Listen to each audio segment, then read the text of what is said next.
Okay, so let's start, guys. This is the part 4 of our Instagram clone series.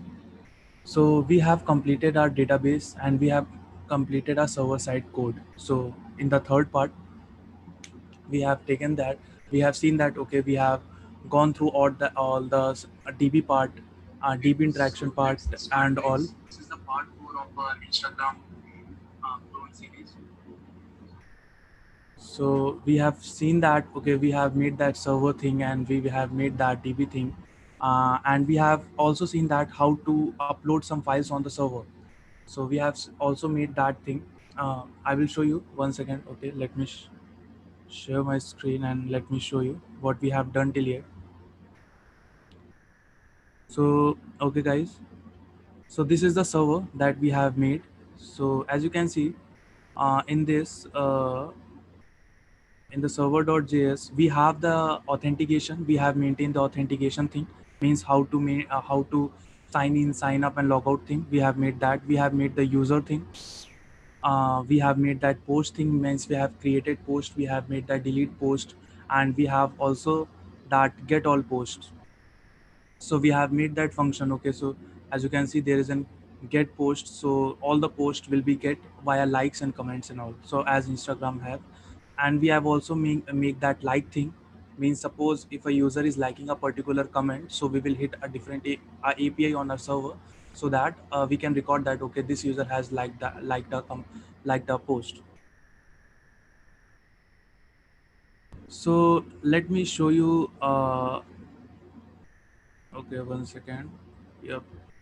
Okay, let me show you the database. So as you can see in the database, we have this user thing, and in this user thing, we have maintained that created that email name, password, username, and in the profile section, we have maintained a bio. Means in the Instagram, you go for the bio thing.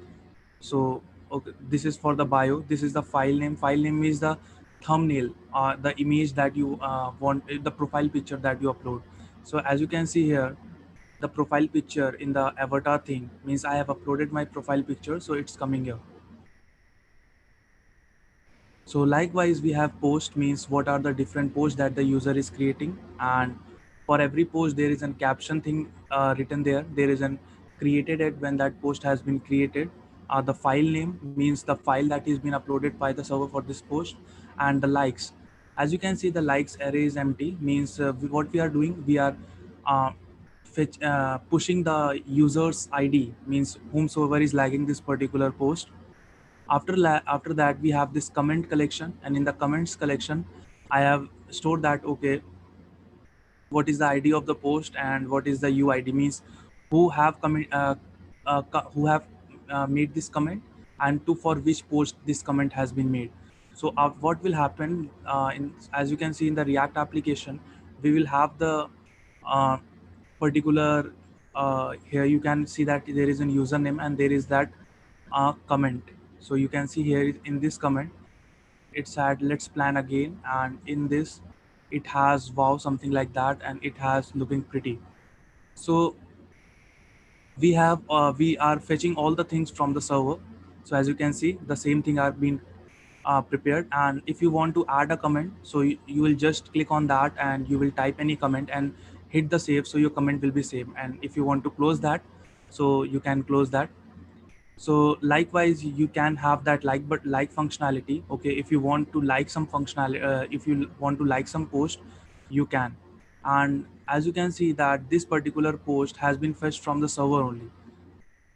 So here you can see that here we have this particular images, and this has been served by the browser from the server only. So now what's the today's task is, this is what we are going to complete, means let me show you what our React application is, means this is not our. So let me comment that, and let me show you where we are, uh, till how much we have progressed.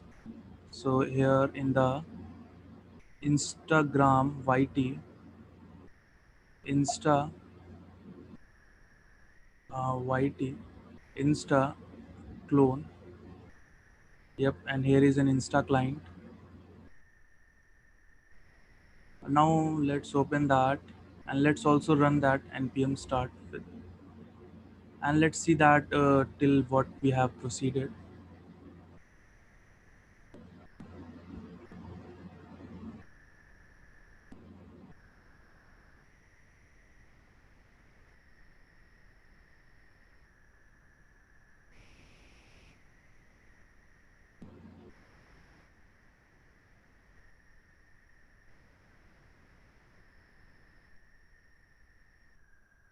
Okay, it's been loading. 1 second.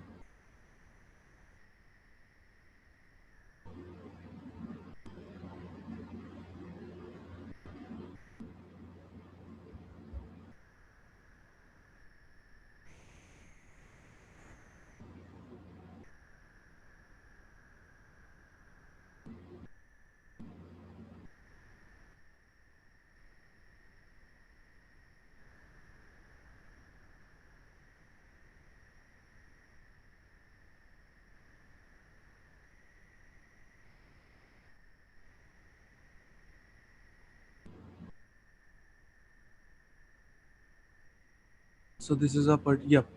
So we have that sign in functionality and we have that sign up functionality, but you can see here we don't have any such functionality, means we have just the header thing with us.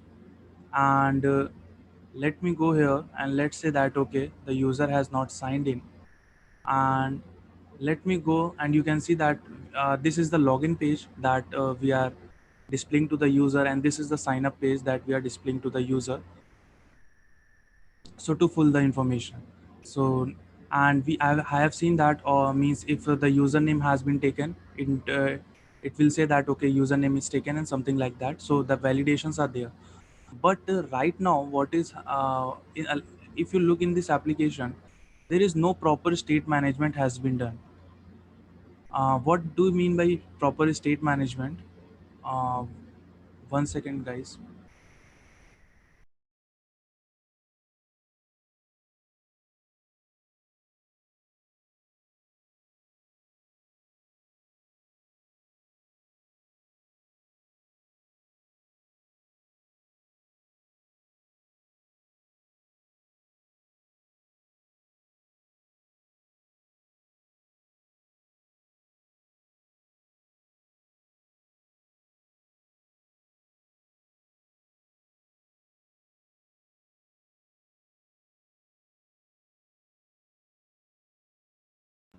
Okay,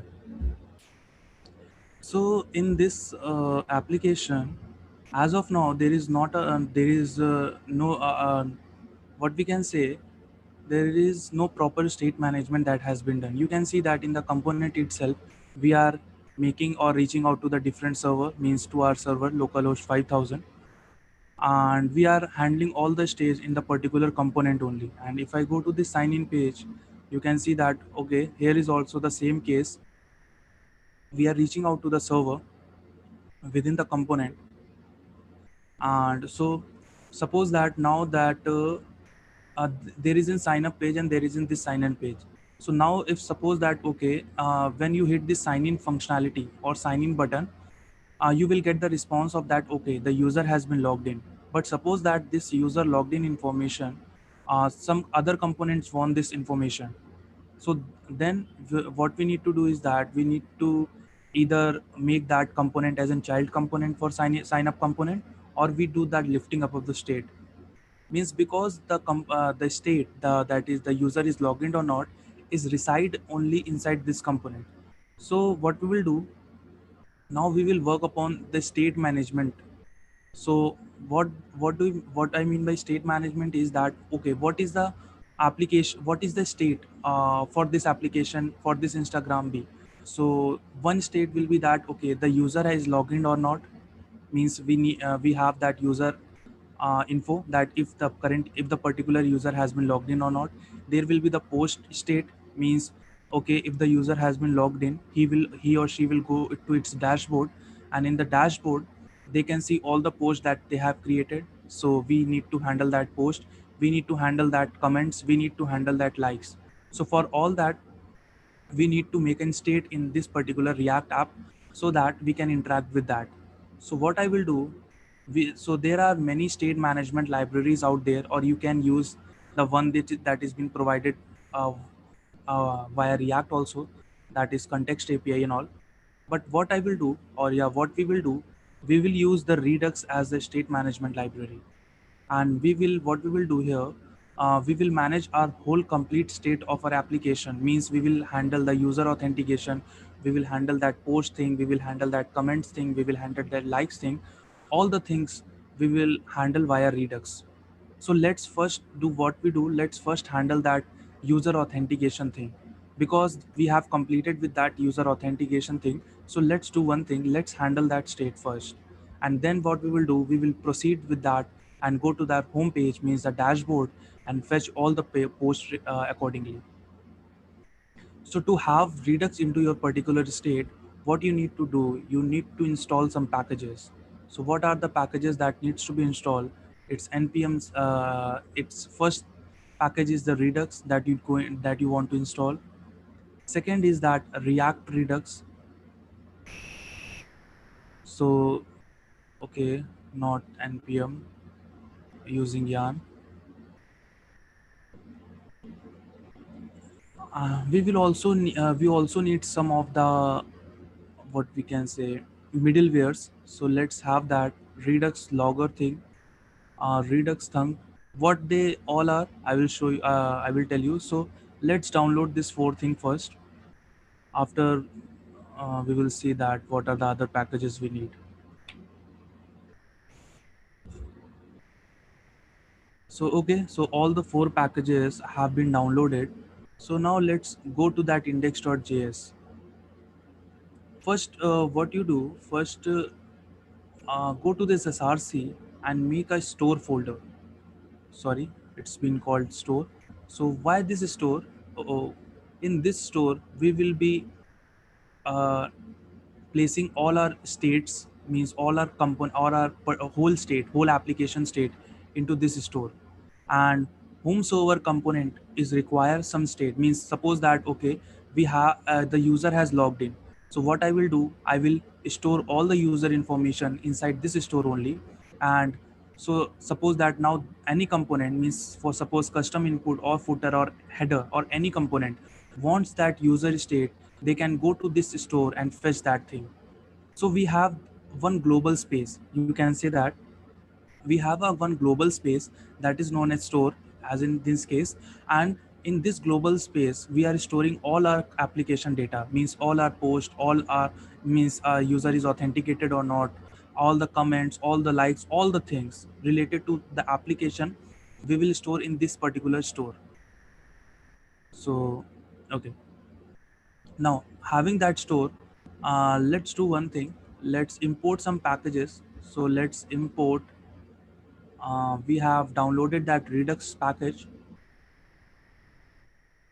So I will need a create store function from that, because I need to create that particular store first before storing something into that. And the second thing I will require as apply middleware, because as you know that I have downloaded some middleware also, means as a library. So we will be going to use that. After that, what I will do here, I will say that okay, I will create my store, I will call that function. And while creating that store, I need to pass some reducer here. Now what is reducer? We'll come to that. So let's import one thing more, import provider from, and we all also downloaded that React Redux thing. So guys, if you are not familiar with Redux, our Redux series is out and you can find that in the iNeuron channel itself. So if you want to grab the concept of Redux, you can go through it, and if you know already, then you can continue with this. So what I have done, I have imported that provider thing also. And what I will do, I will wrap this thing, uh, so via this, what I am saying, you, as you can see, I am passing my store to my application, means the global space that I have created. So the global space that I have created, what I have done, I passed to whole of my application.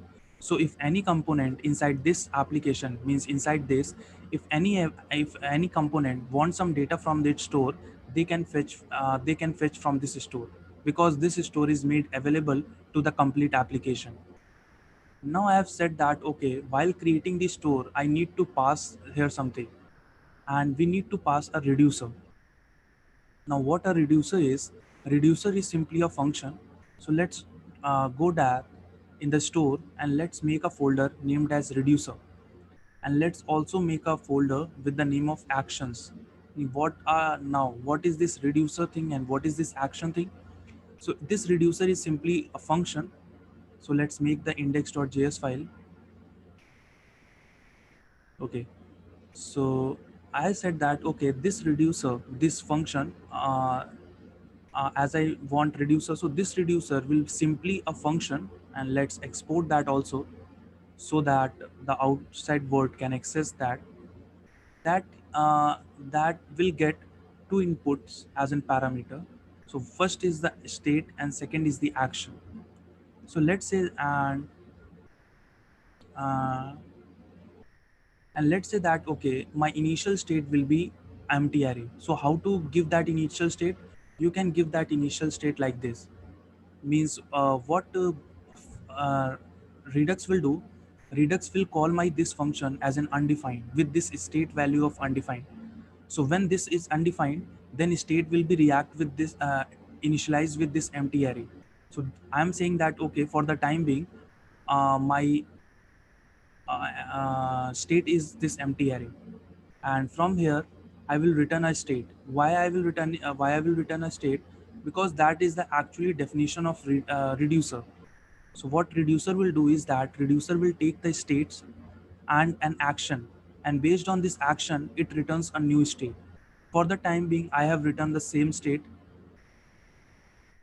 but yep, it returns me a new state based on some actions. I will show you that how to perform some those actions. So what I will do here, let's import that reducer that we have created just now inside that reducer folder.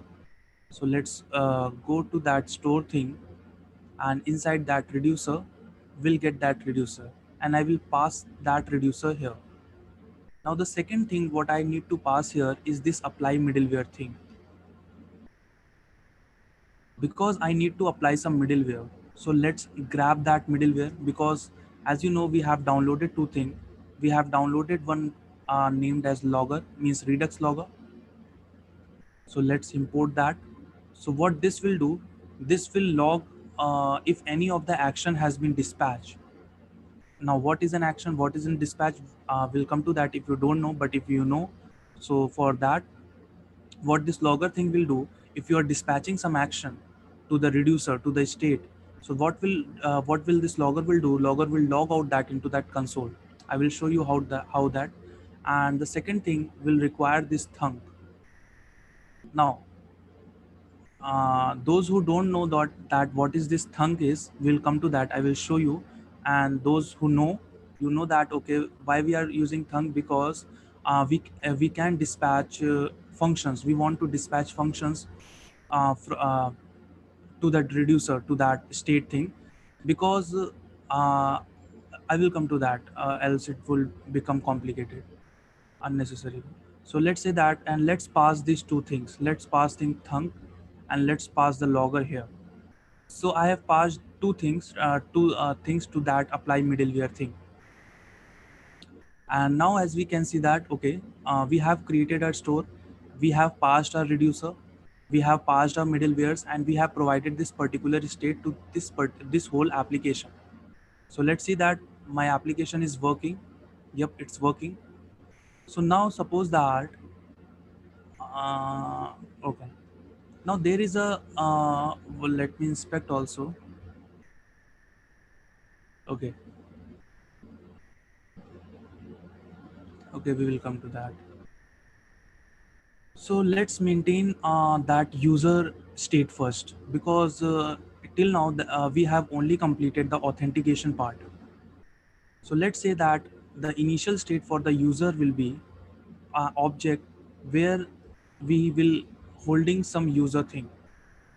And by default, when the application instantiate, means for the first time when the user visiting our application, the user should be null, means he or she should be logged in for the first time. Okay, so I have initialized this state here as in this empty object, as in object where the user is null. Now, okay, now coming to here, coming to this application. Now coming to this page, as you know that in the sign up page, if when the user logins, when the user logins, then what will happen, I will grab some username and some UID and token from the server. I will show you, and in the previous video we have developed all the things. So if you have watched that, you are familiar with that what I'm talking about. So what I'm saying, or if you are new to that, so let me show you. There is a sign in API, and when you hit this sign in API, okay, you get this token and this UID. Means okay, via this, if I am getting this token and if I am getting this UID, that means that we have successfully logged in into that application. So we will be uh, triggering this API from here only. We have triggered that from sign in, as you can see, the localhost 5000. And if everything goes right, so what I have done, I have logged the data. Means as of now, for as of now, I have logged the data. But what I need to do is that I need to change that redux state. Means I need to change this, and I will say that okay, now the user will not be null. It will contain some value. Okay, so how we do that? So this is the particular state. Okay, so this is the reducer thing. So what will we will do, this redux thing, what this redux thing has given me, it has given me a function. When I have created this store, it has given me a function, as you can see, the dispatch function. And how we access this dispatch functions into the components, I will show you. But what dispatch function will do, via this dispatch function, I can pass some actions. Okay, I can pass some actions, means I can pass some objects. Suppose that I have passed that, okay, sign in. I am showing you just for the representation purpose for the.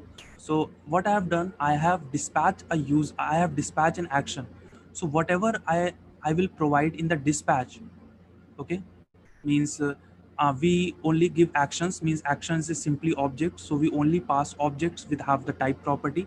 So what will happen here, when I dispatch thing, this action, means this reducer function will be invoked by the redux only, and it will pass this as an action. So if I show you that, if I inspect that, as you know that we have that logger thing in the place, you can see that okay, we have an action of sign in that has been dispatched.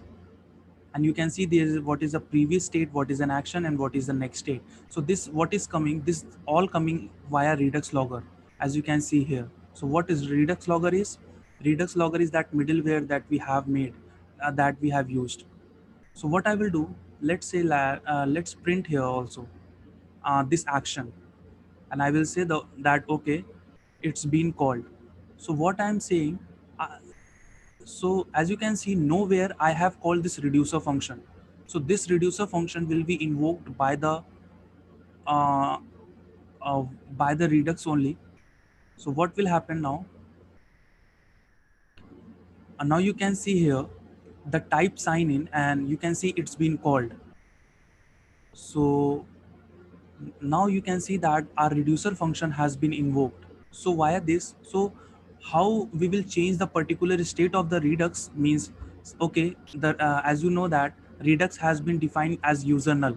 So what I will do, I will pass some action. I will say that okay, suppose that I have passed sign in function. Okay, uh,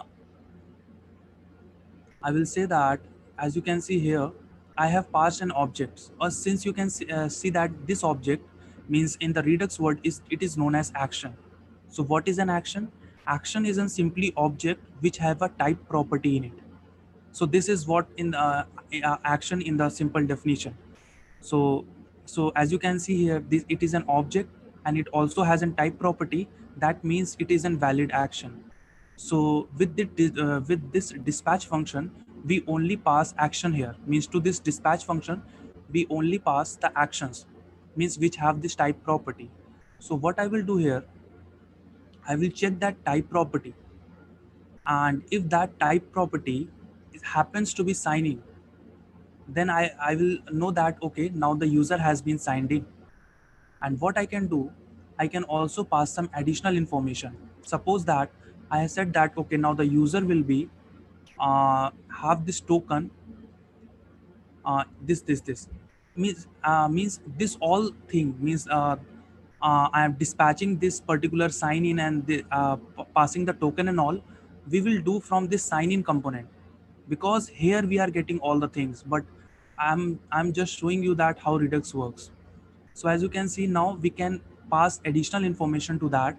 So here what I will what how I can get that user, I will get that user as an action dot user, because this action will be this action will be this object only, and this object has the user property. So now what it will do, it will say that okay, now we have that user, so I will return a new state. Means previous state is this, where the user is null. Now I will return a new state, means a new object, where I will say that the user is action.user. So this is how actually we change the state of the Redux. So we don't directly go to the state and change that. We actually dispatch some action, and with this and with this action, we'll get to know that okay, what the user is trying to do. Means is user is trying to sign in, or either user is trying to sign up, or user is trying to log out, or something like that. So whatever the user is want to do, I will based on that, I will return the new state, and that will be the new state for our application. So if I save that here and go here, let's refresh that. Okay, now you can see that the sign in has been dispatched, where the previous state is the user null, but when this action type sign in has been dispatched, the next state is that user token this something. So so now you have got the idea how Redux works. So now what I will do, uh, let's handle okay, so we have this thing. Okay, one way to show the see the Redux state is in the console thing. As you can see that okay, that action is triggering and that is and all. There is one more way. uh, there is an Redux dev tools that is available as in Google extension. You can guys go and download that from the Google extension, and when you guys have downloaded that, so there is an library that we can use, that Redux DevTool extension. So let's go and install that. So what this will do, I will show you. So I will say that okay, yarn at this. So as you can see, as of now, when I click to that Redux DevTool, nothing will happen. Means we are not showing that application state. Now what I will do, I will grab that compose with DevTools, and I will go here and go to that index.js. Oh, sorry, this index.js, and I will grab that compose with DevTools thing. And here, what I will say before passing to it middleware. So let's break it down. So here I will say compose with DevTools, and inside that I will pass this apply middleware. So with that in place, let's go to our React application. Let's refresh that and let's click on that. Now you can see that we have a nice interface where we can see that okay, the sign in action has been dispatched, and what is the what my state at that current position is the user with the token of this. You can also move forward, means what is the state before sign in has been dispatched. As you can see, before sign in has been dispatched, the state is null, means the user is null, but after the sign in has been dispatched, the user has changed. So with this whole interface, you can see that what is happening in your application, means what particular state is changing, how it is changing, and which action has changed.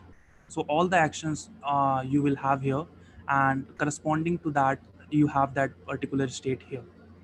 So you can have that action thing, means what is the action is passed. So as you can know that there is a type sign in, and the user with the token of this has been passed, what is the stage. You can also see the different state, means before it has been null, but when the sign in has been passed, the state has been changed to this. So like that there are many functionalities that is going to offer. So with this thing in place, we have all the setup. But yep, you need to close that when the application goes to the production. So this is only you want to do, or you should do in the development. But that's not the restriction, means if I show you that you guys knowing that there the Airbnb thing. So let's go to that Airbnb thing, and if I okay, yep, you can see that they have all their particular state in this. Means Airbnb is also made in React, and its state is also managed by the Redux. So you can see how important topic it is. Means there the big giant, the big website means product based companies such as Airbnb. This is a travel company, and it is also using that same thing, means using the making that application on React and managing its state using Redux. You can see that here are the uh, state, what is that current state. So as we can see here in my application, the current state with the user is null. So in this Airbnb, the current state is this before starting of the something. Okay, so it's not the thing, means we are just means studying as an topic, but yep, this is actually adopted in the industry purpose. So as you can see that Airbnb uses that, and not only Airbnb, there are many giant Facebook and all also out there that is using the same. So okay, so let's do one thing. uh, let's close this all and come to this sign in functionality. Now with this sign in functionality, what we know that, okay, when the user has signed in, okay, when the user is signed in means when we have reached this console.log, that means that I need to change the state of mine. So how we can change that? We can change via we need to dispatch something. Now how we can do, or how we can grab that dispatch thing? For that, as you know that we have downloaded the React Redux. So from there, there is an function that is being exported, and that is known as connect. So how we can use that connect? What I will do here, I will call that connect, and this connect will return me an higher order function, higher order component, or for the time being you can assume that we can get a function. So to that again we can pass this sign in function. So with that in place, what will happen? I have got the access of that dispatch function inside this sign in functionality, sign in page. So with that only change means we have used that connect, and I have passed that connect here. So with that in place, I have got that dispatch functionality, means now I can dispatch some actions. So okay, so when the user is logged in, means when I reached this place, means when I have logged in, for the time being, let's console that. Let's see what is being present here, and after that we'll do. Okay, I think let's remove that, and let's log that, and I will say that okay, what is the data that is being present. So let's go to the application and let's try to sign in. So we will sign in with the application that means with one of the user. So let's go to the Firestore, sorry, Firestore, and there is a user collection, and inside that, as you can see that we have one user with an email of this and with the password of this. So let's try to log in with that. So I will pass here, and I will pass 1 2 3 4 5 6. Let's do one thing. Let's go to that custom input, and let's pass the type as password, because yep, because it is a password. So 1 2 3 4 5 6. So let me hit this sign in function button. So now you can see we have got the token and the UID. That means that user has successfully logged in. So now what I need to do is that when I reaches this position, what I will do, I will dispatch an action. And what is an action? Action is an object which have a type property in it. And what I will dispatch? I will dispatch sign in functionality, and this type means this value needs to be the same with this, because that's what we are comparing. So this needs to be equal. See, right now I am just including that in sign in page only, but we will do a huge refractor so to make the things modularize. So here, and what I will pass in the user, I will pass the data. So now you can see that we have passed it as an user. And now let's go here and let's try to sign in once again. Now you can see a sign in action has been triggered, and this is the previous state, means the previous state, because we have, okay, let's go to that index.js also, and let's remove that store.dispatch, so that initial state should be null. So let's refresh that, and let's again type 1 2 3 4 5 6, and let's hit the sign in functional sign in. So you can see we have got that with the previous state of null, and now the next state is, as you can see, we have got the token, and we have got that UID thing. You can also go into this redux, and you can also get to the state, and you can see that now my user is have that token and have that UID thing. So that means that we have signed in the function, sign in to this application. Now we have this particular state at one place, at this place.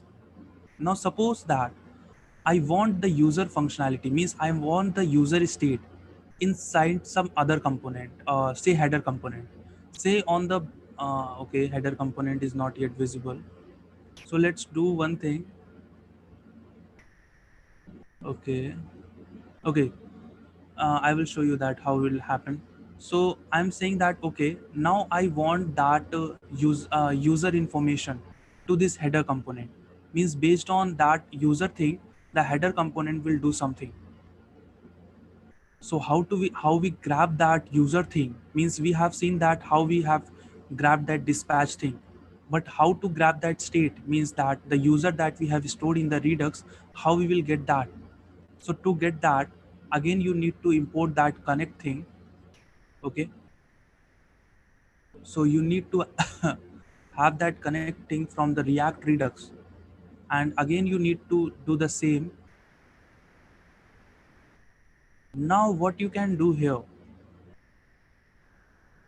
to this connect we actually pass some parameters. What are the parameters? Let's name a variable as map state to props.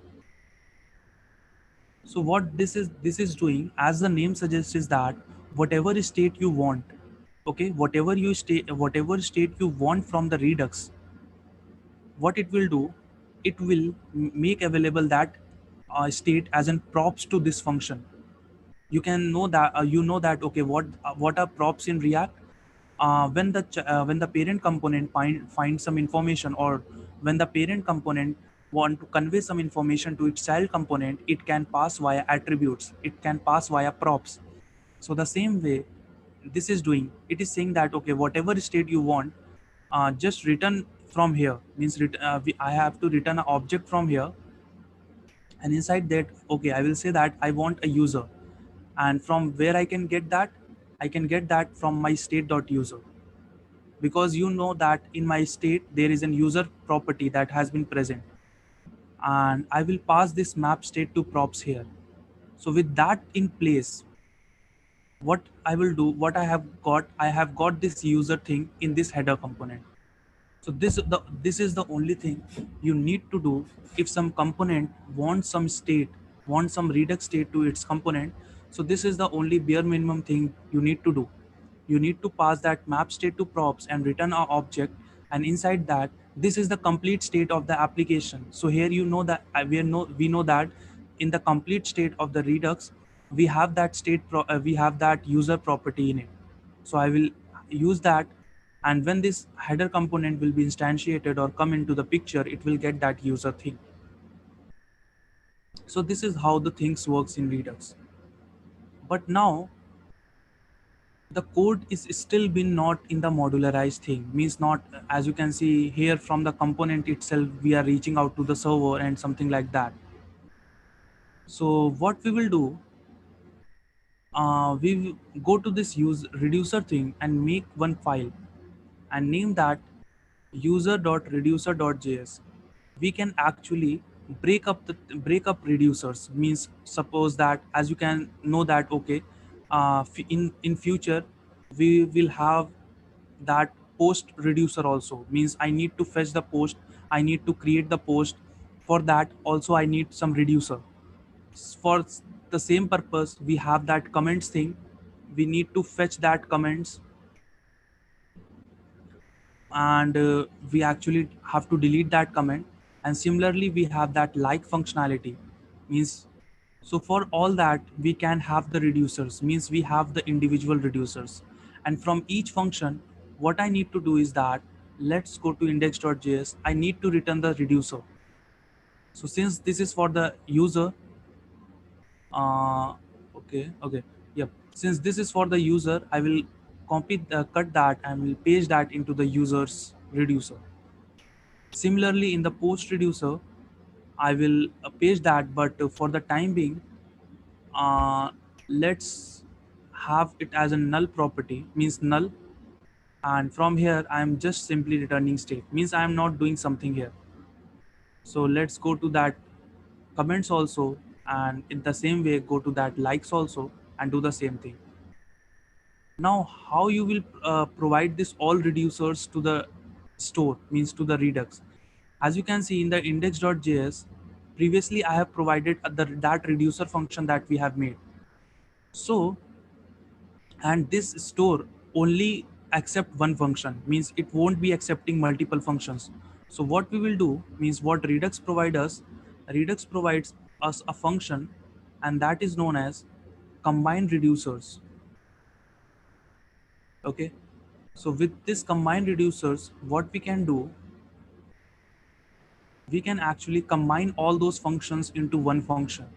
So let's go and import all that your reducers. So for this user, let's rename that auth reducer, means because this is for the authentication purpose. So let's name that auth reducer thing. So let's import that auth reducer from we have that auth reducer. Similarly, let's import that post reducer, and let's have that post reducer file. Let's import that likes thing, like reducer.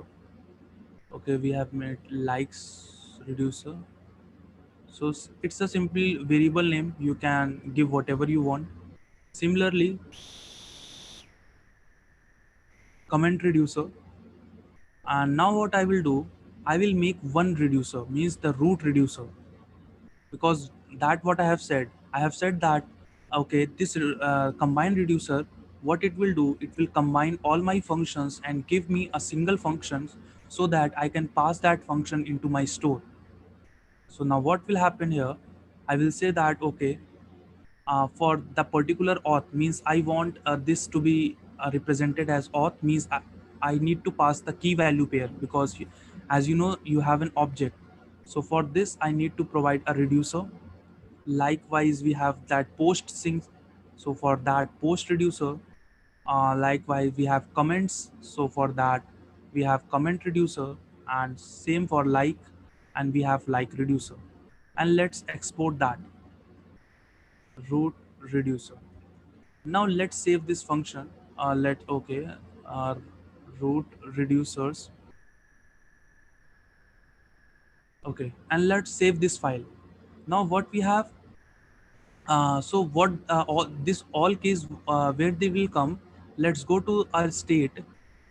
And now you can see in the state, okay, let me refresh that page, and let me go here in the state.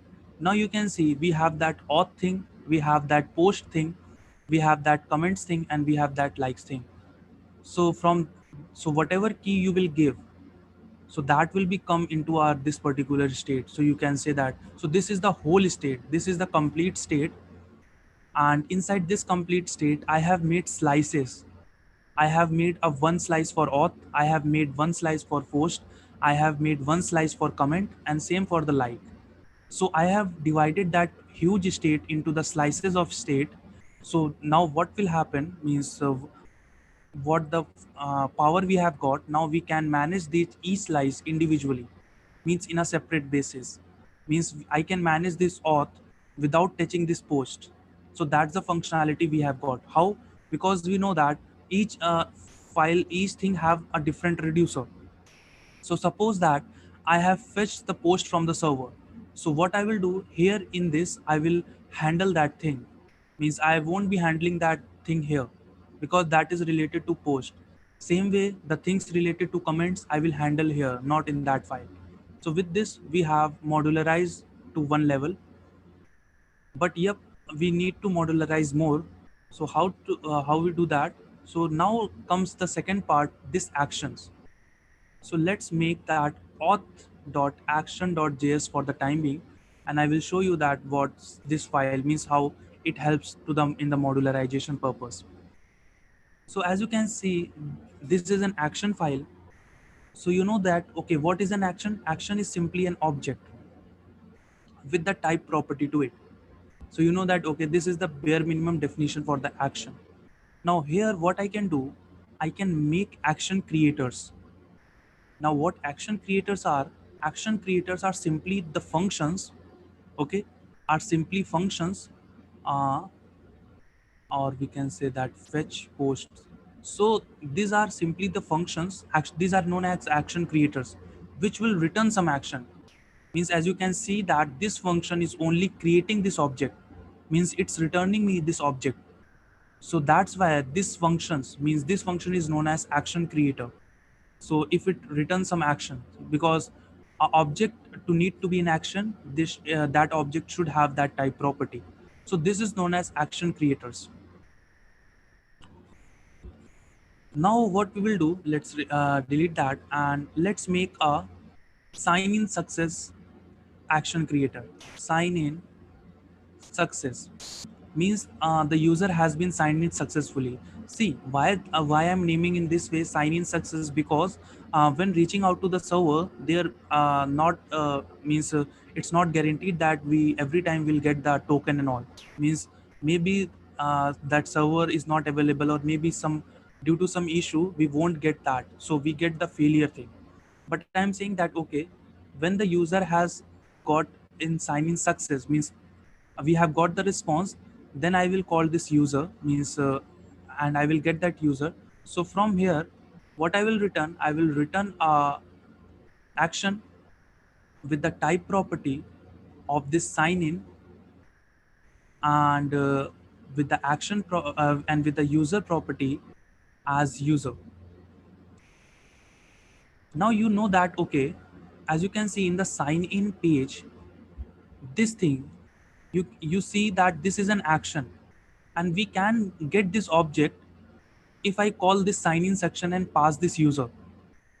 It's the same thing, means if you call this sign in success, you are getting this object only. So for the time being, what let's do, let's export that.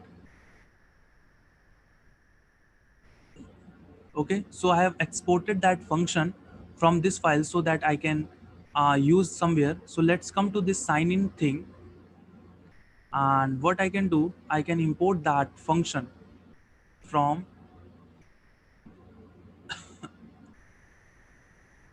store thing, and from the store, from the action thing, and from the users action. So now here, you know that, okay, not the root reducer. You know that there is a sign in success function that has been exported. And what I will do here, I will not create an object. I will simply pass that function. And whatever the data I have got, I will pass that. So with that in place, what will happen, what we have achieved, we have exported a function to a different file, means we have created an action creator, and I'm returning some action from here.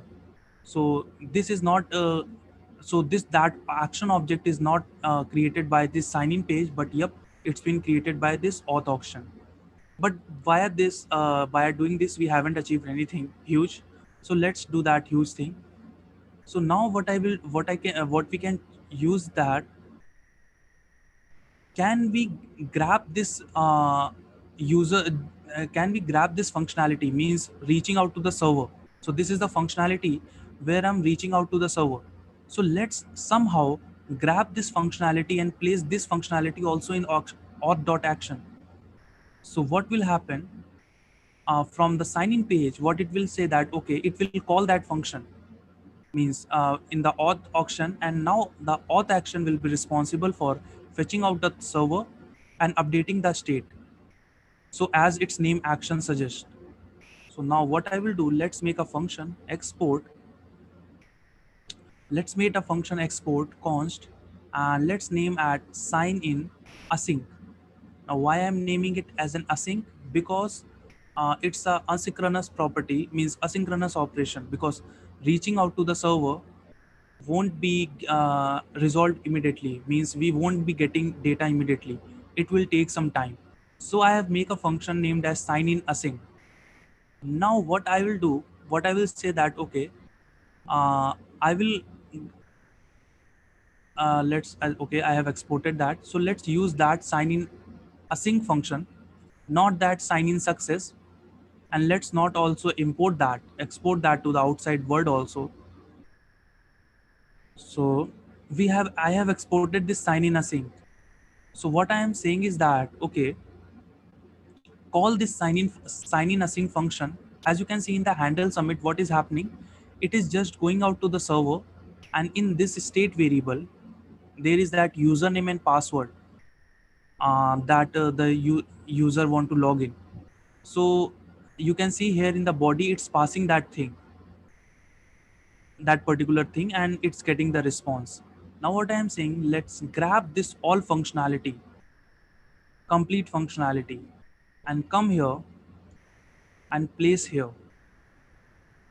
Okay, now you can see we have got some we are getting some error because we don't have this dispatch thing, and we don't have this set error thing, because as of now I'm handling the error from the component itself. But now let's delete that, because I will handle that error thing also from the Redux, means now all the things will be happen in the Redux, means complete state will go into that Redux. So what I am saying, in the auth thing there should be an error, by default it should be null. And if some error is coming, so I will store that into this Redux, and this sign in page will fetch from that Redux and show that error. So now, okay, so now we have that sign in async. I have shown you that okay, with that this connect having, means if you pass your component into this connect, you will get that dispatch thing. But there is one more way via which you can use that. You have seen that map state to props thing. So similarly, we have that dispatch to props thing, and inside that we have this dispatch thing passed. From here also I have to return a function, and let's say that I will call the sign in function. And while calling that sign in function, I will get some data, and what I will do, I will dispatch this thing, sign in async thing. I will dispatch this sign in async thing, and I will pass the data here. Now what is happening here, as you can see, I am dispatching a function, because sign in async is a function. As you can see here, sign in async is a function. Sign in async function is not an action. And by the definition of Redux, it says that okay, you can only dispatch actions, you cannot dispatch the functions. So for that actually, to handle that, we have that thunk middleware. Now this thunk middleware, what it will do, it will handle that function, means if you dispatch some function, what it will do, it will handle that, and it will also provide you the dispatch thing. Okay, it will also provide that dispatch thing here. So this will means I am refractor that because I am using the thunk middleware. So what I am saying, from this sign in function I will give back a function, not a action. You can see that when I call that sign in function, what is returning? It is returning me a function, this function, because you can see that dispatch, this is a function. So means I have used that arrow format thing, but yep, this is a function. If I remove that to make it clear, so yep, uh, this is a function. So what I have done, I have written a function. So whenever you dispatch some function, the thunk middleware will come into the picture and it will provide me the dispatch thing. So with that, I can pass that sign in success. Now that's why I have not exported that, because I will use that sign in success inside this file only. Now you can see there is an error thing also, but as you know, we are handling that error thing inside Redux only, not in this state. So with that, let's make a function, or we can say that our action creator as sign in failure, and I will get the message of the failure. So what I will do, I will return from here, because you know that there is we every means when you try to log in, it's not guaranteed that every time you get the token. For example, suppose you have given the wrong username and password. So at the and in that you need to show some error, and you will not get that token back from the server. So now what I will do, or what we will do, as you can see, we have that here. I will return that, okay, type should be sign in failure and not the success. And I will say that, okay, what is an error? And this is the message, whatever the message you have passed, this is an error. And you know that if there is only one parameter in the arrow function, I can remove that thing. So I have that sign in failure thing also. So here what I will do, because as you can see, I need to pass some message over there. So and you see that, okay, data dot message have that thing. So what I will do, I will clear that thing, and I will call sign in failure thing here, and I will pass data dot message thing, and I will also dispatch this thing so that it reaches out to the reducer. So now with the functionality, now you know that we don't have this state. So we will get from that sign in async one. Means as you can see, the sign in async, when it is been called, the data has been given to that function. So we have that particular state, we will pass to that server, and we are good to that. So now you can see that we have extracted the all the logic functionality from this sign in page, to this auth.action file, means reaching out to the server functionality part. Now I need to grab something, means from means okay, now what I have done, I have stored the user and I have stored the error into this reducer thing. Now the sign in thing will need that error thing, means if there is an error, the sign in function needs to show that. So how they can grab the data from the state? With that map state to props thing, map state to props thing. So now we will get the state here, and I need to return some object from here. And as you can see, what I need that error thing, and I also need that user thing. Means I need the complete auth. What why I means by complete auth, as you can see, in the complete auth, in this complete auth, there is an user and there is an error thing.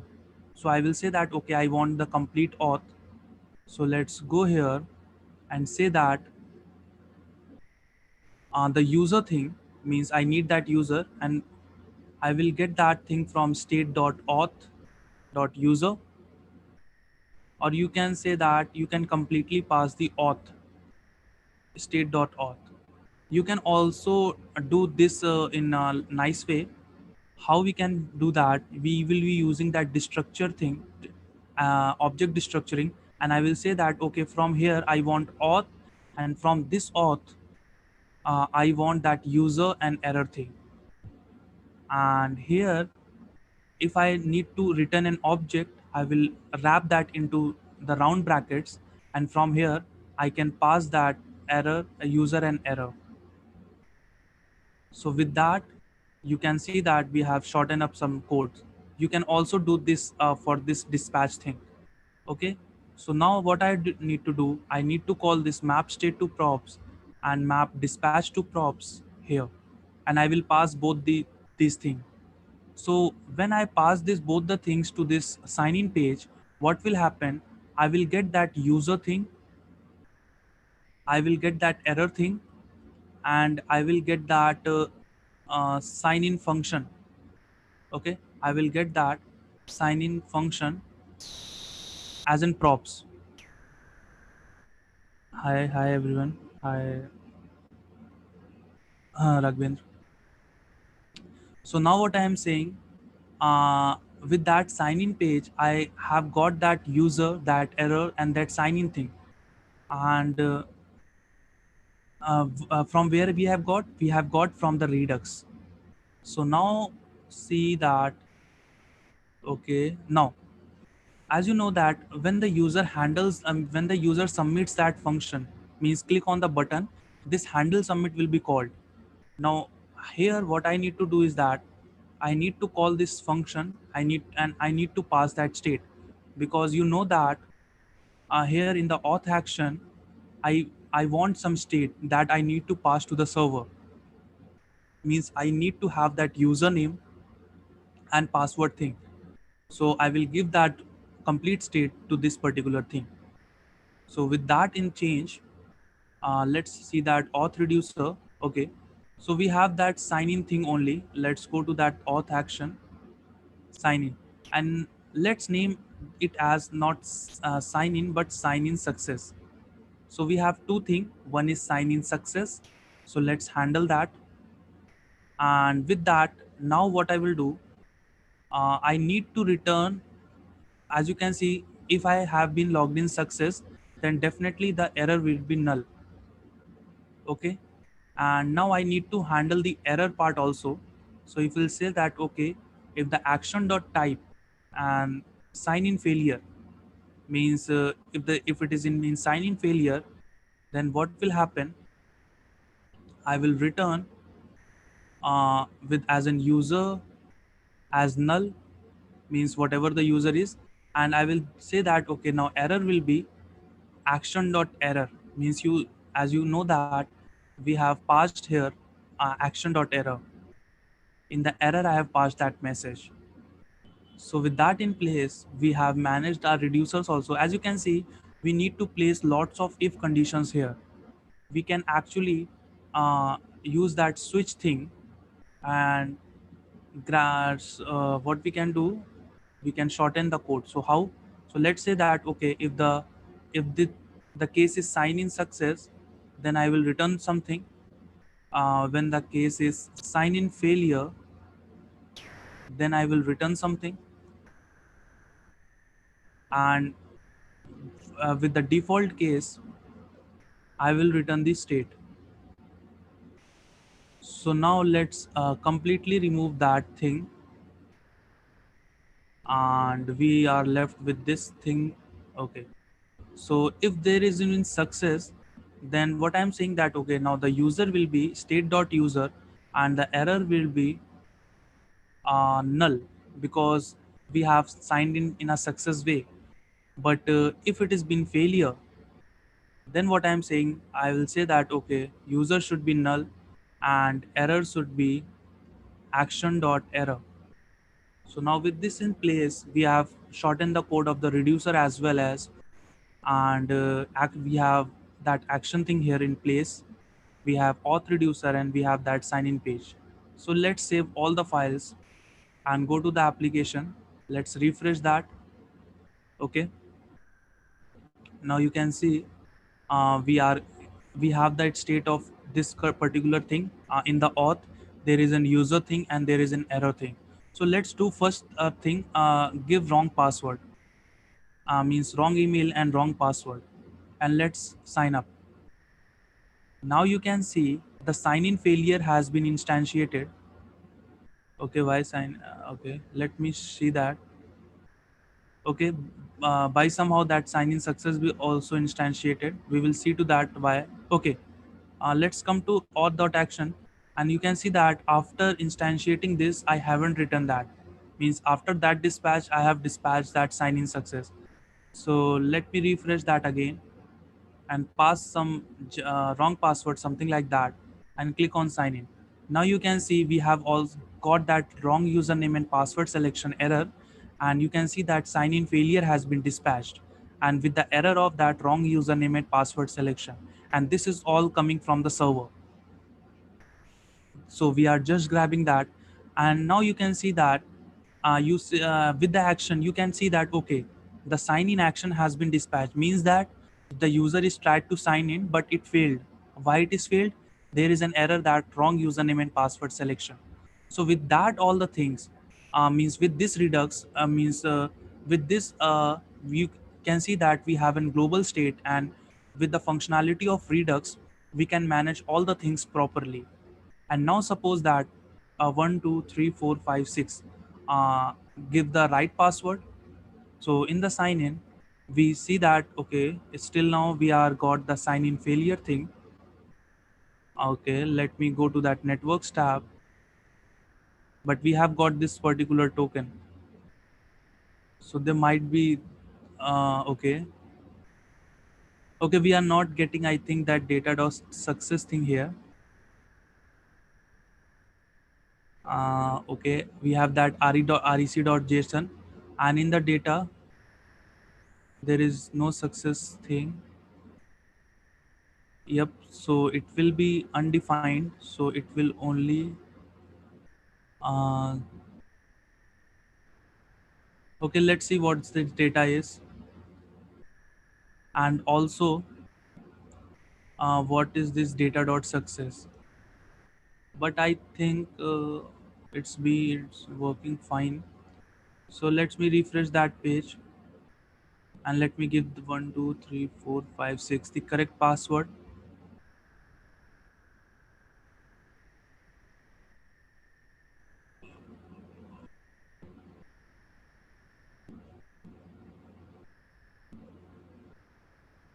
Okay, okay, okay.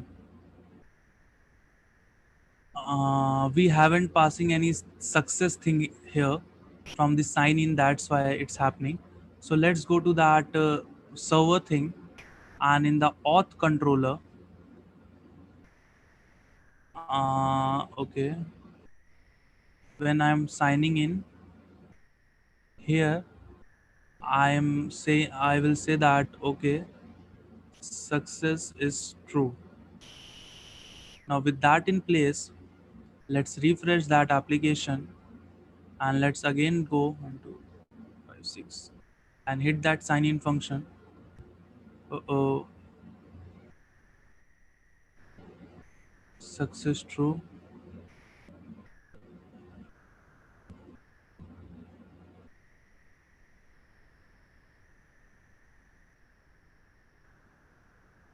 Okay, 1 second. We have that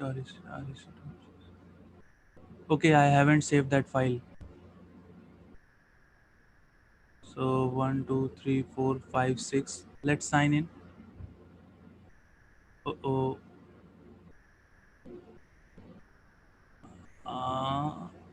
okay. So let's again log here.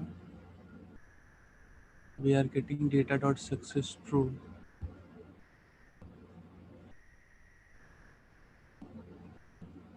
So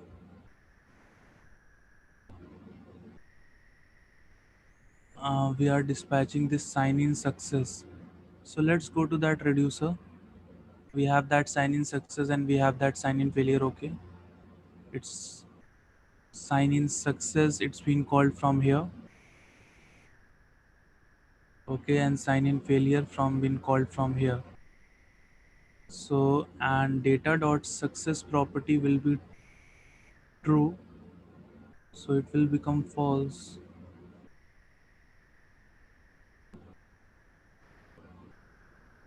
6. Let's do once again. Oh, okay. The data is something else. Let's see what is this data. Okay.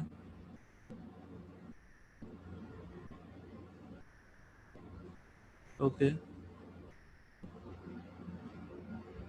Okay, I have misspelled the spelling of success.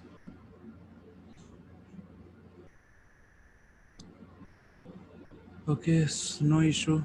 Let's refresh that page. Again, let's pass that. Let's sign in. Yep, now you can see that the sign in access has been triggered. And now, okay. But our state hasn't been updated. Okay, so let's see what is happened here. So the sign in success has been gone, and I passed the data to this. Means, okay, I have passed the data.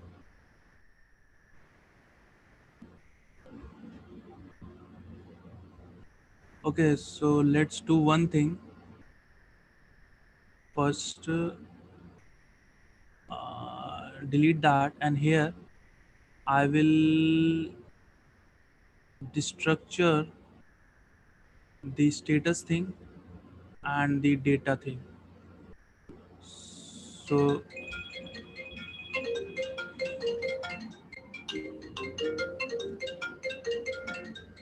so with that,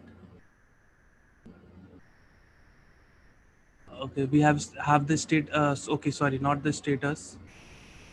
Grab that success thing from that particular object and place that success here, and with that in place, let's pass its data dot message.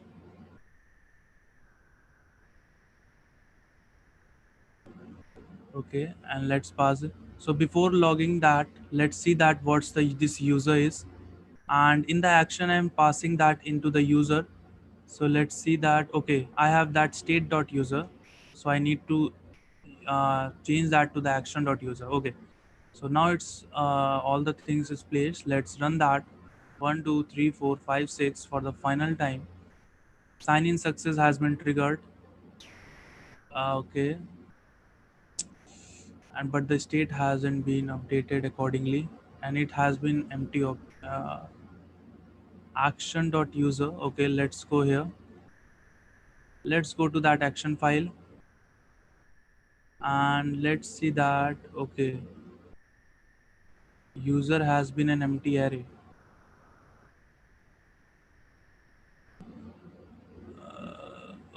Okay, 1 second. Okay, so let's do one thing. uh okay, run once again. Okay, so we have that sign in access, and now we have that user thing, the token and the UID thing. Okay, so we are, and in this particular state also, we will have all the things. We have that user, and in that user we have that token, and we have that user ID. So now what we have done, we have extracted all the functionality, means the functionality of reaching out to the server from this sign in page, and we have placed that functionality into this auth.action.js file. So okay, and we have also maintained that sign in success and sign in failure thing.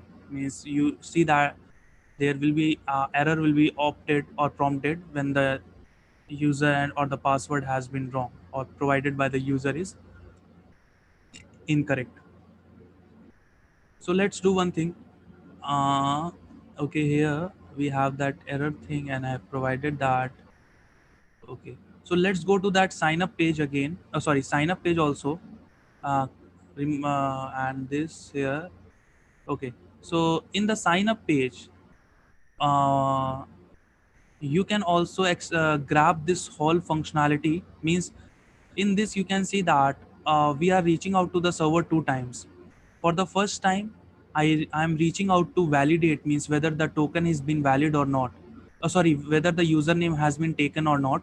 and for the second time for the handling means for the submitting of the form. So for this we have seen that okay, we can grab that all the functionality and place it in the auth.action file. So let's do that. So with that, what I will do, I will say that okay, export const and sign in sign up async. Okay, so now I want to sign up. So I will grab the data from here, means I will get the state and the data, and from here you can know that okay, you can dispatch, you will have a function where you will get that dispatch thing. As you can see, we have done here. So let's go to this sign up thing and let's grab all this functionality from here and place that here. So with that in place, let's name that state. And as you can see that in the set error, we'll do the same thing. So look, go to that sign in page and remove that set error thing. Okay. So coming to that, and let's have okay. So here, what I will do, I will trigger that thing. Okay, so let's remove that first, and here let's restructure the success property and the data property. And I will say that okay, if success is not true, then I will dispatch the failure thing, and if it is true, then I will dispatch the success thing. Dispatch the success thing. So for that, I need to make that two action creators, means for the sign up success, sign up success, oh, sign up success. So with the sign up success, we'll get the user, and I will return. Now the type will be different. Now type will be sign up success, not sign in success, but I will pass the user. And same way, we have that sign in failure thing. So we have that sign up failure thing, sign up failure, and we'll get the message. And from here, I will return that action sign up failure and the message. So you know that now from here, if there is an error, I will dispatch sign up error, sign up failure, sorry, not error. And if I will give that thing from data dot message, and if it is been success, then I will say that okay, sign up success, and I will pass that data. Now as you can see in the auth, we have two more uh, actions. One is for the sign up success and one is sign in failure. So let's go to that reducer, means that auth reducer, and let's have that both the things. So I will say that okay, when there is a sign up success, then what I will do, I will say that okay, user will be my action dot thing, and my error will be null. And when there is a sign up failure, then I will say that okay, user will be null and error will be action dot error. So let's go to that sign up page, go to that auth action page and pass the error here. So with that in place, we have made that sign up functionality also. So let's save all those files and let's go to our application. Okay, we are not getting an error because in the sign up page, now we are not handling the error, but yep, what I will do, uh, I will use that connect thing because now I need to grab that error property from that Redux store. So I will say that okay, from the React Redux thing, and use that connect thing here to grab that state. So I will say that okay, map state to props, and here I will get that state. So I will say that okay, from that auth, grab that user and grab that error thing, and here I will return an object So let's return an object within property of user and error. Same way, you can have that map dispatch to props because you want that sign up async function also. So same way you will say that okay map, and here you will get that dispatch function, and from here you can give back to a object, and I say that okay sign up, and here you will get the data, and from here you can dispatch sign up async function that is present here, sign up async. So I have exported that, so let's import that into sign up page. So let's go there and import sign up async from that particular store, action, and from action auth.action. And what I will say that okay when I will call this sign up function, I need to dispatch that async function with that data. So I will pass that data. So let's pass these two functions. First is map state to props and map dispatch to props, so that we can get these three properties, means this user property, this error property, and this data property to our component.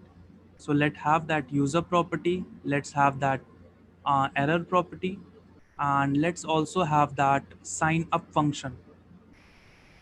So now what I will do, when the user will click on that handle submit thing, I need to call that sign up thing. Now with that in place, let's go to our application, and now let's see that it's working. Now let's go to this sign up functionality, and here let's type a username that has been taken. Now you can see we have got that error username is taken, and if I go to our state, okay, right now we have a, this username is not handled by the state. Okay, now if we log in, we'll get that thing by sure. So let's do one thing. As you can see, we have that one more reaching out to the server functionality, and here I want to verify the token. So for that, let's do one thing. In the src folder, let's make a folder and make that utils, and inside this util I will make a file as global.util.js. So now what I will do, I will extract the functionality for that reaching out to the server and checking for the username is valid or not. So what I will say, and I need to also extract this function so that I can use that in sign up page. So let's see that, okay, if is username taken, so this should be a function and in which I am getting a username. So here what I will do, I will grab all this functionality and come here and place that all the things. So now you can see that we don't have this set username token taken, but we will make the refactor. First thing I will say that I will return that complete thing, uh, that promise that is being written by the browser, and after that I have changed some then and then. So let's pass that username. So what I will say that okay, I want to hit this particular API, and I will need to pass that username, and I will get some data, means I will get some response from that server, and whatever I get, I will convert into that JSON, and after that here I will get either success equals to true or success is equals to false. So what I will do, I will say that okay, let's have that thing, means let's grab that is user token. Let's grab that is user token, and let's go to that sign in page, and now I will import that is user token, and I will grab that from that utils thing, and now what I can do, here when the user go out of that input element, I want to do is that I want to trigger that is username taken thing. So let's trigger that is username taken, and here I need to pass the value. So I will get the value from e dot target dot value, and since you know that it returns a promise, and it's depending upon now this is username token, so let's give that. So now you know that it returns me a promise, so I can change the then and also the catch.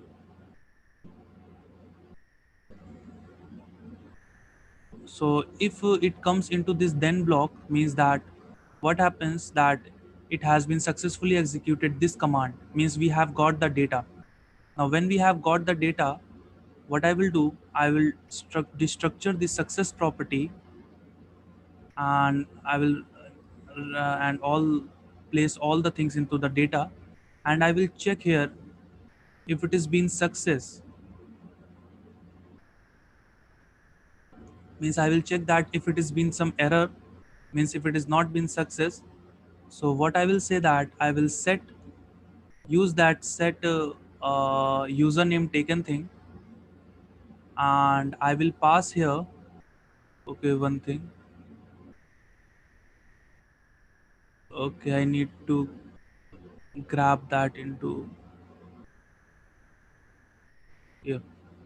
So what I am saying, I am passing this set username taken, and I am passing whatever the data messages.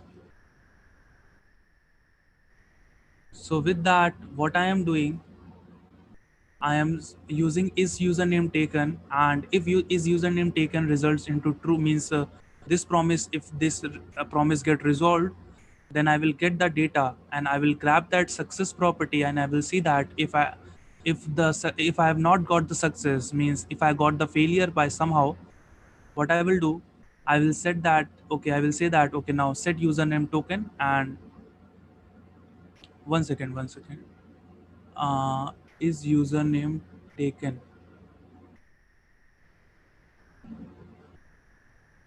Okay. I'm clashing with these function names. So let's name as username taken fn, and let's call this function. Oh, let's go and let's call that function.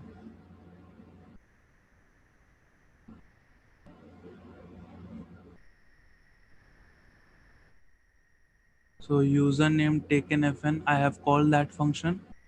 So if the promise is being resolved,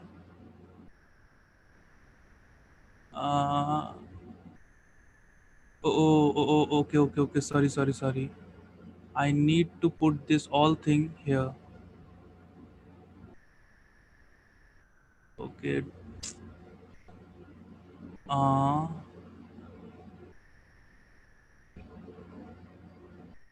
because it is for the remove listener. This is for that, and the return. Okay,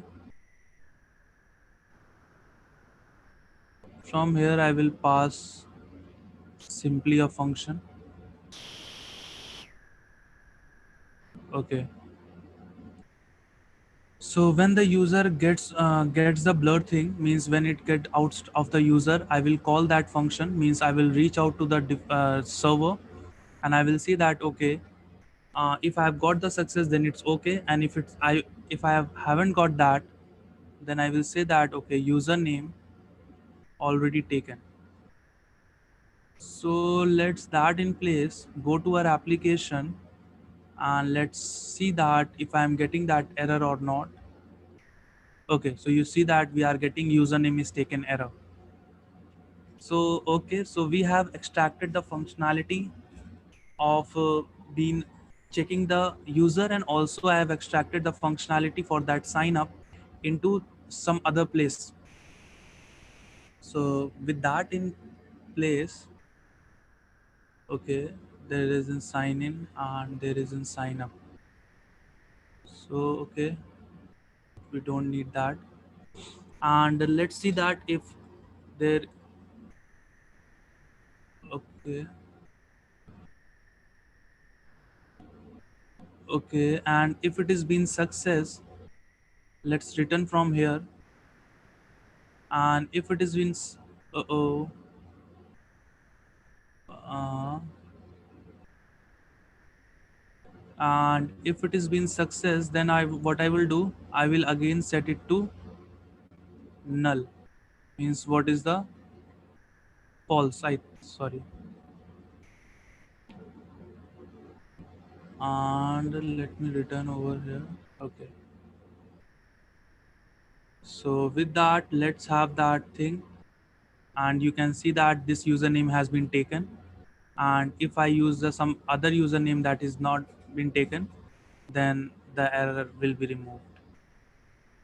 Okay, so with that, we have maintained the functionality of is means we have extracted that thing into some other files. Now let's do one thing. As we know, we have all our data that is to be and that is been present into this global state, means that global reducer thing, auth reducer thing. I have that user and I have that error. Now, if the user has been signed in, then what I want to do is that I want to redirect that user to the home page. Okay, so how we'll do that? I will check here. Okay, I will check here that if the user is not null, means if it is being present, then what I will do, there is an redirect component, read uh, redirect component that is being provided by React Router DOM. Yeah, yep. Yeah, as you can see, redirect from the React Router DOM. So what I will do, I will say that okay, I want to go to the home page, means slash home, and I will do the same for this sign up page. I will say that okay, if there is been a user, then redirect it to that home page. So let's refresh that and let's have that sign in thing in the place, and let's give the right password, give the hit the sign in button. Okay, and okay, 1 second, let me go to that home page thing, and we have this protector. Okay, let's go to that protector thing. Okay, okay, so now in this you can see in this protector it also needs that whether the user has been logged in or not, means it needs the information, because if the user is not logged in, then it will protect the home page to be get open, and if the user is logged in, then it will allow the user to navigate to the home page. So that means also let's grab that user thing from the Redux. So how you will get that? You know that you need to use that connect thing to get something from the Redux. And what I need from the Redux, I need from that auth thing. Means why I'm using that auth, because in the Redux you have specified that okay, first I will hit that auth, and after that inside that auth I have that user and error. So okay, so let's go that here.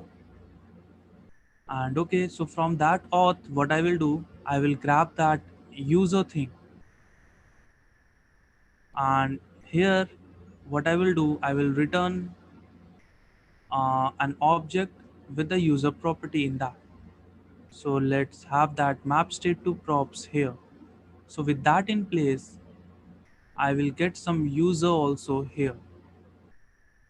So now let's check for that user. If this there is a user present, then I will allow the user to navigate into that, else I will restrict that. So now you can see that we are came to that home page. But the thing is that if I refresh that, as you can see, we have redirected to that sign in page again. Why it is so? Okay, let's log in again. And when you logged in, as you can see, you are navigated to home page. But when I'm refreshing that, as you can see, you are again redirecting to the sign in page. But this is not the functionality that application gives. Means if you are refreshing the page, then the user is logged outing you, means that's not, means no application does that. So what is happening is that actually when the user is logging in this application, okay, when I'm hitting this sign up page, then uh, what you are doing, you are storing the information, uh, you are storing the information into this into Redux, mean into some variables, into memory of that application. And when I refreshes that, then all the memory will be cleaned up, means will be gone, and the app will be instantiated again. So that is the problem, means we are not persisting our state. Okay, so we are not persisting that state somewhere. If the user will refresh that page, all the application will be gone. So how we'll tackle that? Actually, for that also, there is a library known as Redux Persist. So what this will do? Let's grab that Redux Persist thing. So it exports. Oh, first, okay, sorry. First, I need to download that. Uh,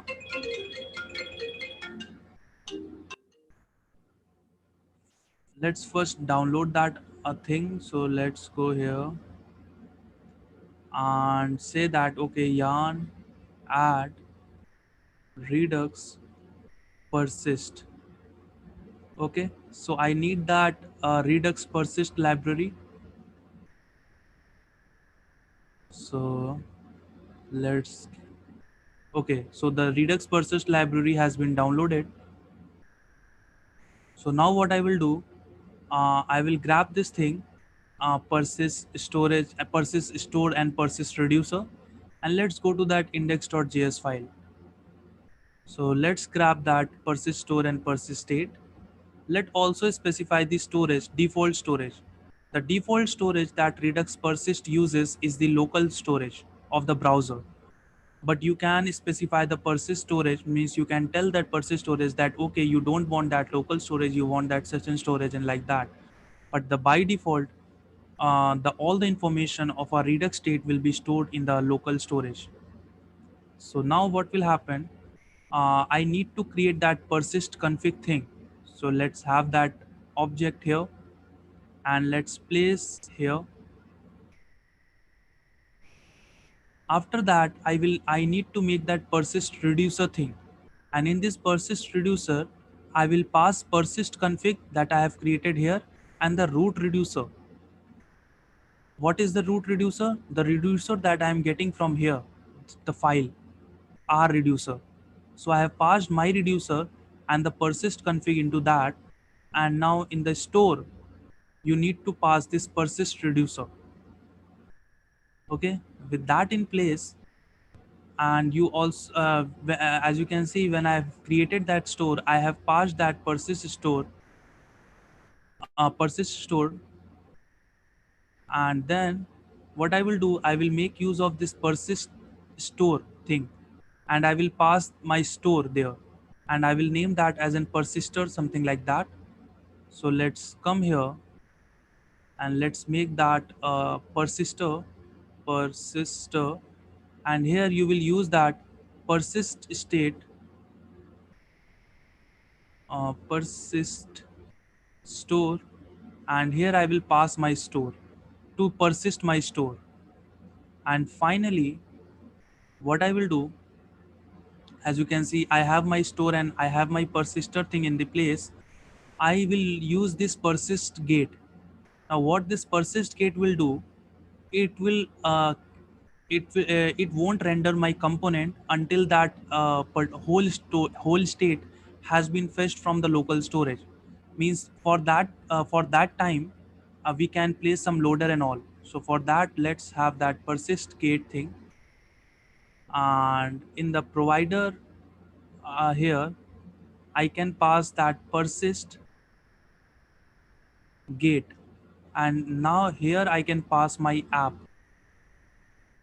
With that in place, you can see we can pass a loading, means we can pass a loader component here, means which component you want to show to the user when the data has been fetching from the local storage, means when you have refreshed that. And you can also give the persist state. So okay, so with that in place, let's refresh that application and let's move back to the React application. And you, as you can see, as of now we have this particular state and the user has been null.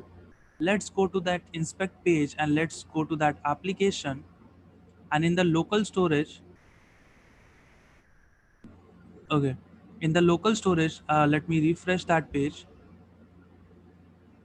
Okay, now you can see we have logged into that application, and in the persist storage you can see we have that token and we have that UID thing. Okay, let me do one thing. First, persist store, this is I think from my delete selected, delete this particular thing.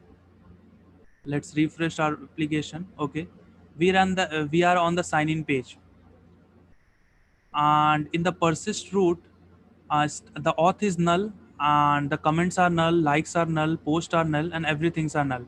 Means whatever is my state that has been appeared into that persistence thing, means that reduce that local storage thing. And you can see now there has been some actions that has been fired by that redux persist thing.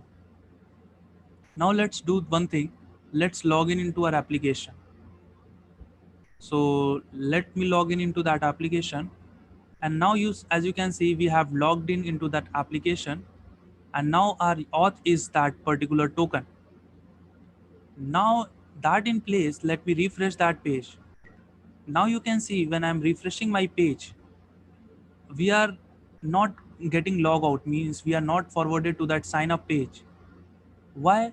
Because when you restart that page, the whole application stage will be fetched from the app, from the local storage, and you can see in the local storage we have that token thing, I mean token thing at the place. So that's why what is happening, we are still in the it's we are still in the login state because we have persisted all that particular state. One thing I need one thing I need to do more. Let's go to that auth.action, and you can know that okay, when that we have got that particular token, means okay, I will do one, will do that. Now we'll see that okay, we need to implement that logout functionality. Means now if you go to that sign in page, if you want to go to that sign in page, you will redirect it to that home page because you are signed in. And if you go to that sign up page also, okay, okay, we have got one error.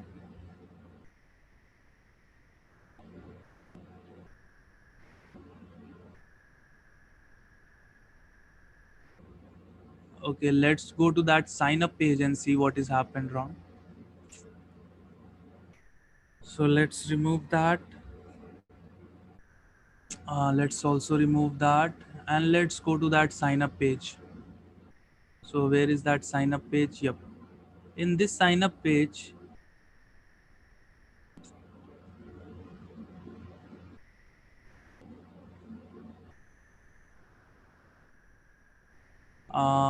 okay, let me again go to that sign up page.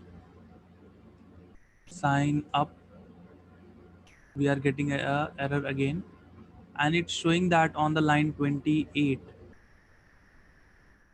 Let's go to that line 28, and it's saying that okay, input ref add event listener cannot apply read property add event listener of undefined.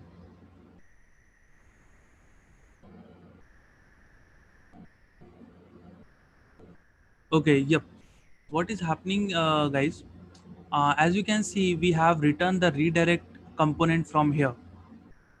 Okay, means before what is happening is that this whole component has been returned.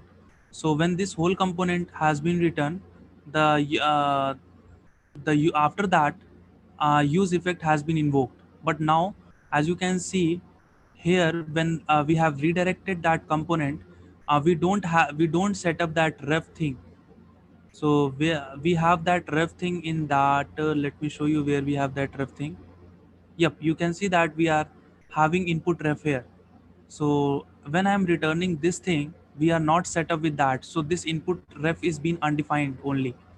So what I can see that, okay, if this input ref, if this is been undefined, I will check that, okay, if it is been undefined, so I will say I will return from there.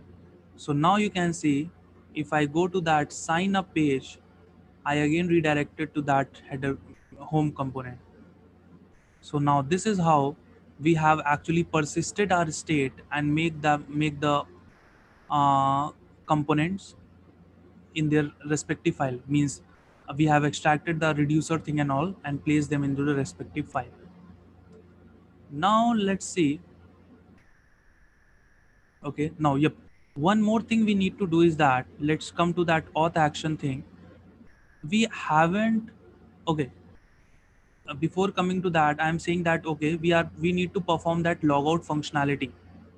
So for as of now, let's say that, okay, when the user clicks on this particular button, okay, when the user clicks on this particular button, let's go that and make that header component to look nicer, and then we'll make that. So what we will do, we have extracted that user thing, as you know. So let's go to that map state dispatch to props. So from here, I will say, from the auth, I can grab that user thing. So from there, I have from the auth, I have grabbed that user thing and I have passed that user thing. So what I want to do is that when the user is logged in, oh, sorry, when the user is okay, yeah, when the user is logged in, I want to show the profile image of that, and if the profile image is not present, then I want to show the default image, means some avatar kind of like that. So how we will show? Okay, so let me take that.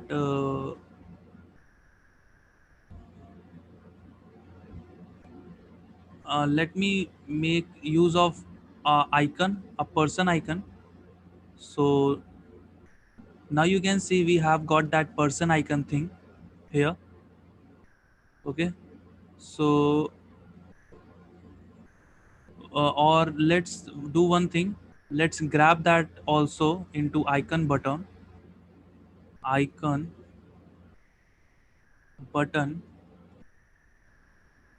and let's place that. Sorry, let's place that person thing. Okay, now you have got that icon, means clickable icon, like kind of like. So what I want to give is that, means I want to do is that when the user clicks on that, I need to open a drop down, and in that drop down there will be two links. One will be profile, means if he or she wants to navigate to its profile, or the second will be logout. So how we'll do that?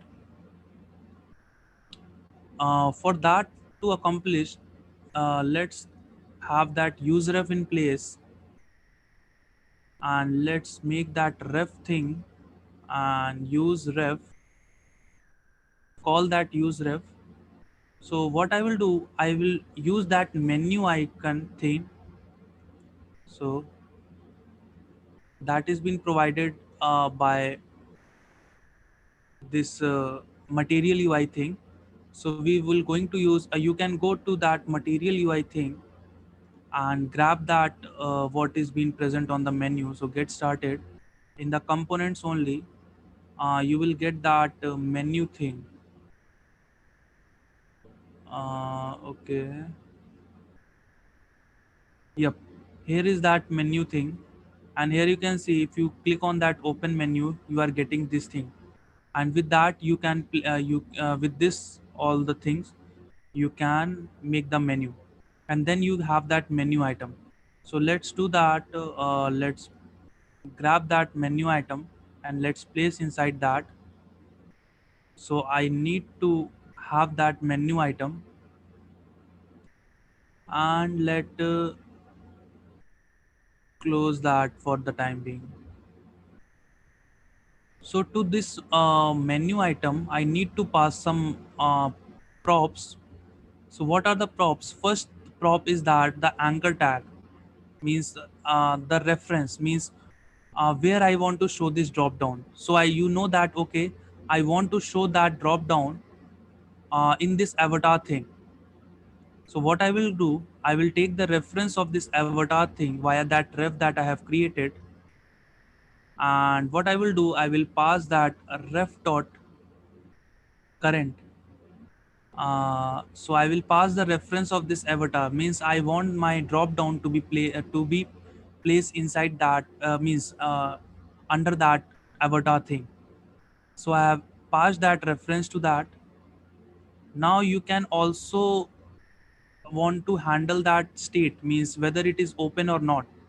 So for that, let's go and have that use state thing, means I need to have that state thing and say that okay, is open or set is open, and we will have that use state thing. And here I will say that okay, by default the drop down should be false. So by default the drop down should be false, but when someone hits on this avatar thing, means when someone hits on that thing, then what I want to do, I want to set my is open to true. And when this particular thing is been closed, on close, what I will do, I will say that okay, set is open is equals to false. So this is all been given in the documentation. So as you can see, open, on, close, I have extracted from there only. So now let's save that particular file, and let's go to our React application. And if I click on that, okay, right now nothing will happen. So okay, we haven't used that is open thing, so I need to have that is open thing here, so that when that variable changes its state, now you can see we have that is open thing present. Okay,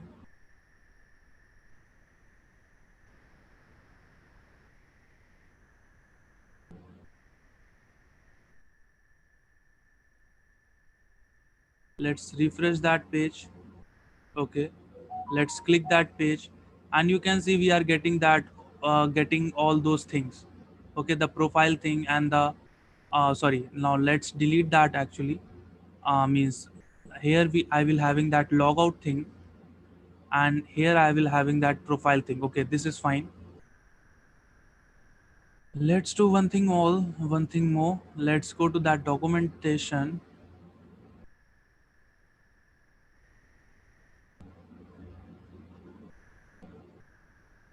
And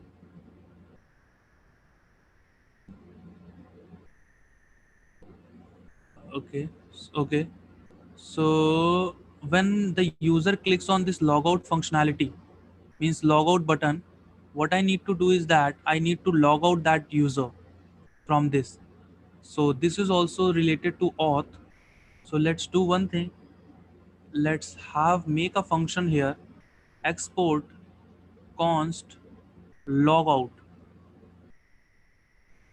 So with that, when the user clicks on this particular thing, means logout thing, as you can see, when the user will be logged in, you have seen that we have got that particular token.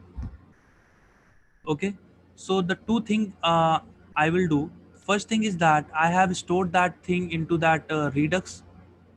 Okay, so I need to clean up that. And the second thing is that I will also store that thing into the local storage.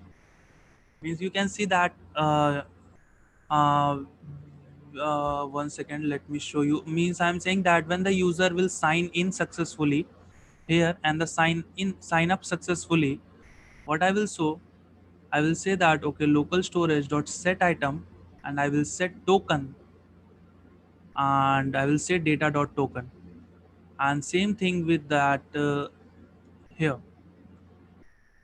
So when the user clicks on logout thing, so the first thing I will do that I will go to that local storage, and I will say that okay, or I will remove that remove item token. So first thing I will do, I will remove that, and second thing, I will return of object, means I will return a action, and I will say that okay, log out.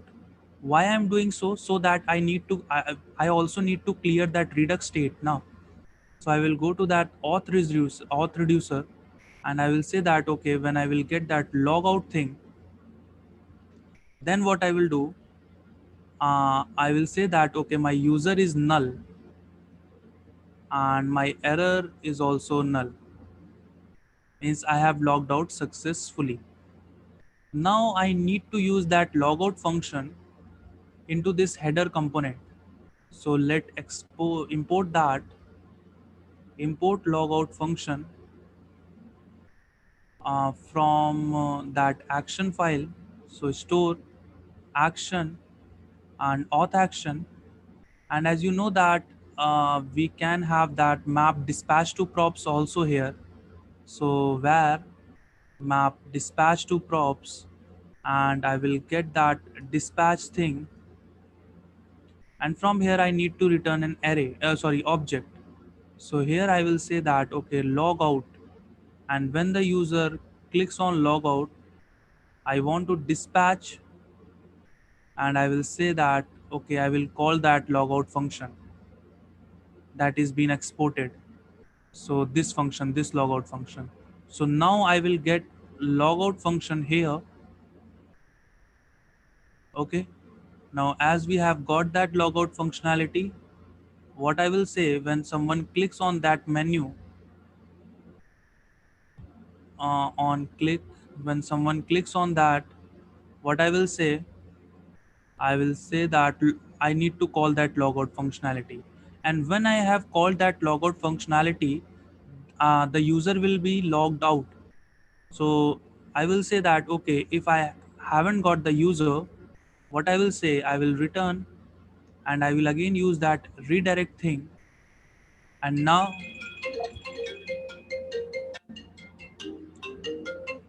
I will redirect to sign in page.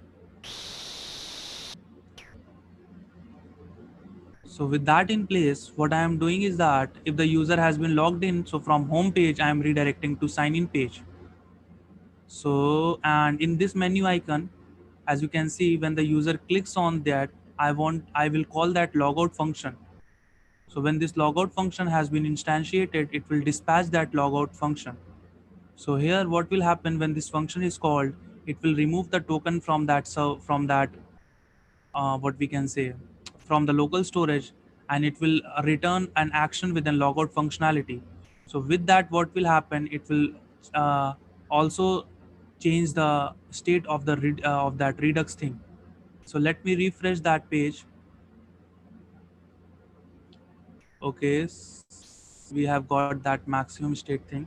Okay, so let's go to that header component, and okay, on close we have this, and with that we have that logout functionality, and with that we have passed map state to props and map that's to props. So let's delete that for the time being. Nope. So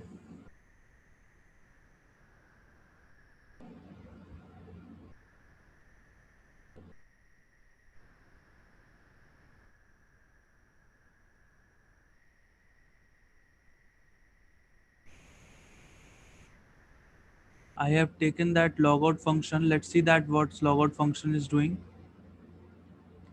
It's just removing that local storage remove item. and it's triggering me that logout thing. So that means that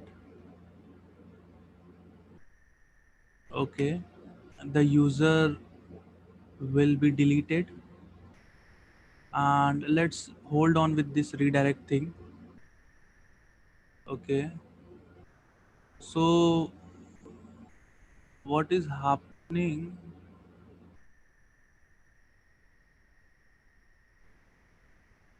if that user has been logged out, then I am going to that sign in API. So when that sign in function will come, it will also check the user, and the user is not being and the user will be null, then it needs to give that particular component. So why it's happening?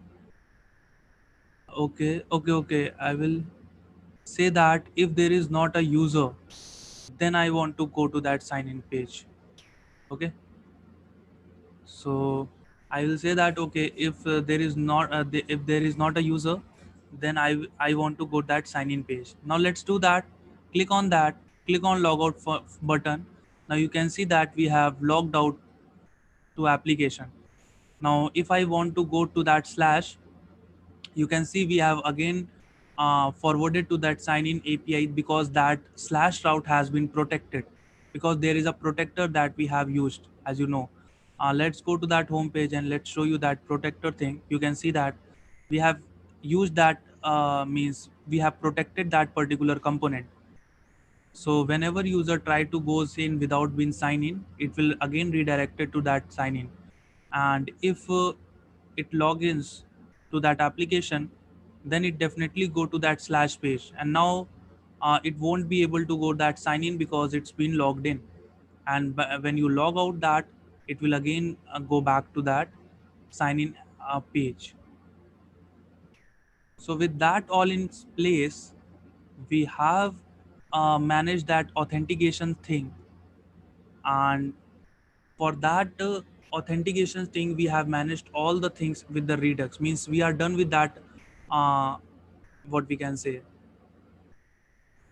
we are done with that authentication setup with Redux.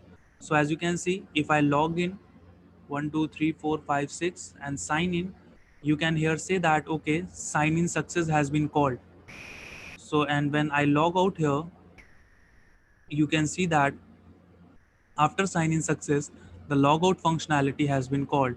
And when the logout functionality has been called, user is been null. And when that sign in success has been called, we have got that particular token, but that token that has been removed because we have fired that logout functionality. So we can trace, we can see all the things from this Redux dev tool. This is a Google extension. You guys can go and download on the Google, so you will get that. Okay, so with that in place, let's okay. Okay, so let's log in. Okay, we also when the user logins, I want that profile picture to be shown on that header part. But you know that we are nowhere getting that particular thing, particular image thing. So let's go to that auth controller, and when the user sign in, so what we are doing, we are signing with the user email and password, and we are getting that user credential, and we are getting that token. Okay, means we are getting that token, and we are just sending the response. So let's do one thing here.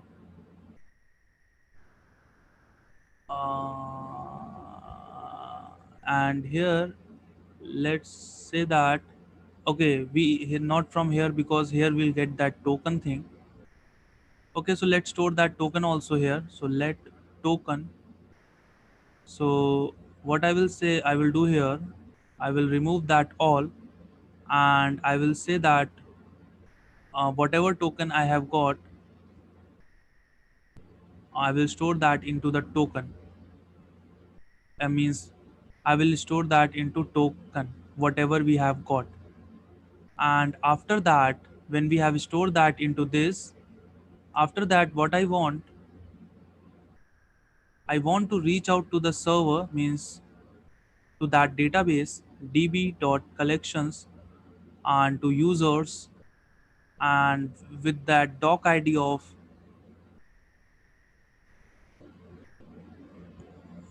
user.uid, and I will get that.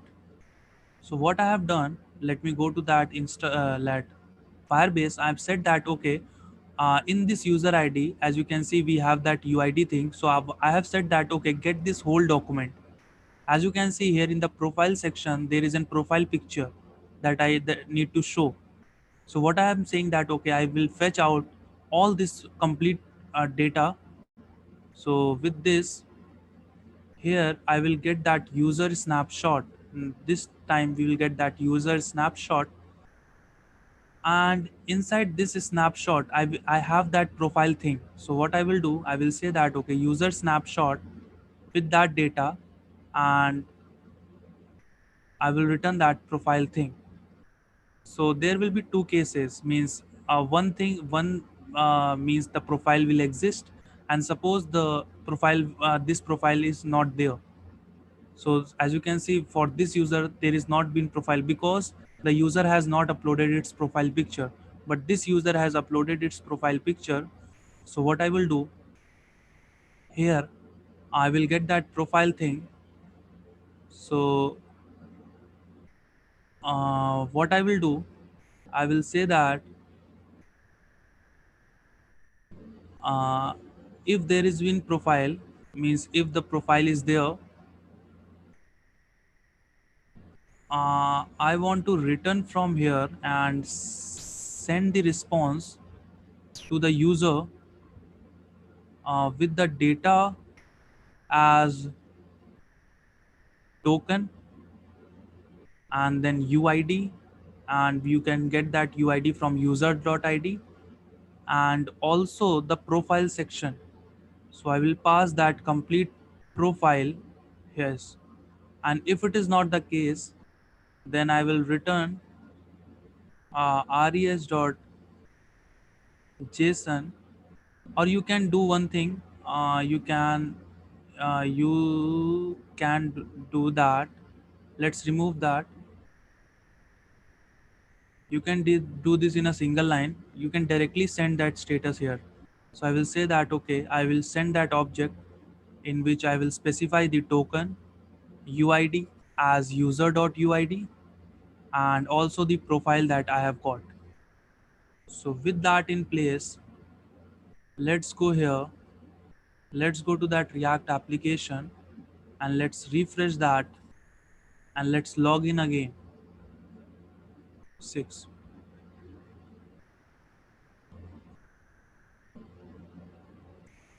Okay, I think there has been some error.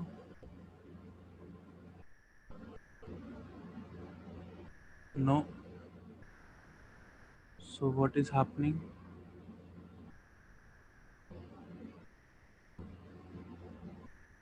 Okay, here we are getting all the things. We are getting profile, but we are getting sign in failure. Okay, let's go to that sign in page and auth page, auth.action, and let's see what is going wrong. So here, okay, again I am not sending that success thing, I think. Let's see that in the network. Yep. So let's say that, go here and also say that success true. With that in place, let's refresh that. Let's give that password and all, and let's sign in. Yep. Now we have got to that page, and in the Redux state and in the state in the auth, you know that now in the user we can have that profile thing also.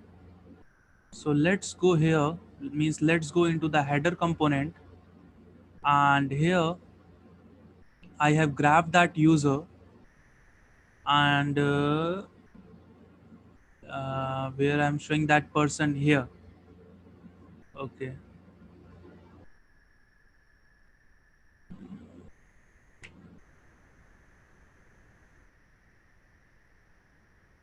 So let's have that ref. Let's have that on click. And here I can also pass the src thing, and the src thing is user dot profile dot profile. What's the name it's given? Profile url. Profile url. We will handle that case when the it's not present, but now you can see we have got that particular thing, means because this user has updated the its profile picture, so that's why we are getting here. Now let's go, let's do okay. Now we have got that src. Okay, let's grab that on click and place that in an icon. Oh, sorry.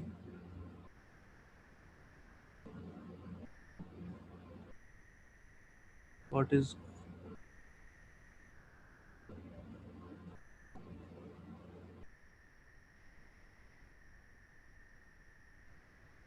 okay? Let's have that, and let's go to icon. Yep. And okay, I think we need to have that because now it's been the src and not the icon. That's why we won't be able to click that. So we can do that. We can wrap that this particular whole thing into an div and then place the click listener over there, or we can have the api of that in this avatar. Oh,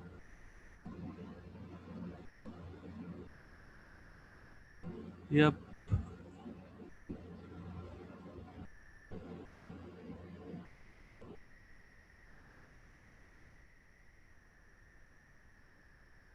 Okay. So let's go to that component apis and let's go to that avatar. So here we'll get to know all the things that we can pass to it. We can have image props, we have size, src, the src attribute for the image, and we have that variant thing, means we want that circular, we want rounded, we also specify the size. We can also pass props to the image thing. So okay, so so let's do one thing. Let's grab that complete menu and place outside of the avatar. Let's remove that whole thing, icon button. So let's see what we have got. Okay, we have got all the things in position, and now we have seen that on click is not working here. I will say that for the time being, let's console.log hello.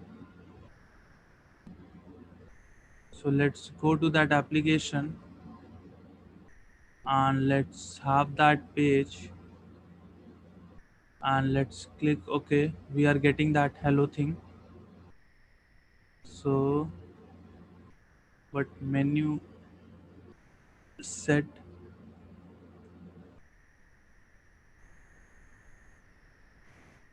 set is open. True.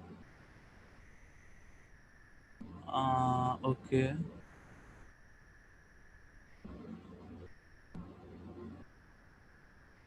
Okay, we have got an error. Okay, find not is deprecated, that's okay. So we have got that, and let's also do one thing. Let's give the style of as an cursor. pointer. Yep. Now we have got that particular thing again. Now you can see it's been working fine. So if the user is been logged in, then you can see we are able to show that avatar here of that particular user. And if I click on that logout, you know that the user will get logout. Okay, so with that in place, I think we have achieved. Okay, yep. So we have made that particular header thing and made that functional. Also means when the user hits on login, logout, it will be logged out. So with that, now what we will do, what means what the task remaining, it's to make all that image thing, means all the things. Uh, Let me first fetch the posts from the that particular user, and we will get that post, we will get the likes, we will get the comments, and then we will show all these things into this particular area. So let's do one thing. Let's uh, for as of now, for today, let's grab that post and display them into the web page, and after that we will be resuming that this particular application tomorrow.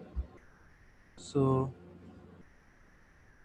we have made all these things, so let's make that open. Okay, so let's go to that home page, and you can see for this home page we have only that header thing. But in the Instagram, you know that what you have one slider thing where you will see that all the stories of your friends. After that, below section is for that post sections, and in the site sections we have that user suggestions type. So that we going to build. So let's go here, and inside this home page, let's make a folder as components, means the components that are related to this home page only. Let's make a folder as scroller, means scroller means that the thing where the user where the you see that user stories thing for your users. The second thing I have will be the post list. The third thing I will have that suggestions thing. So these three things I will need to put here. So let's go to that first scroller thing and make that file scroller.js.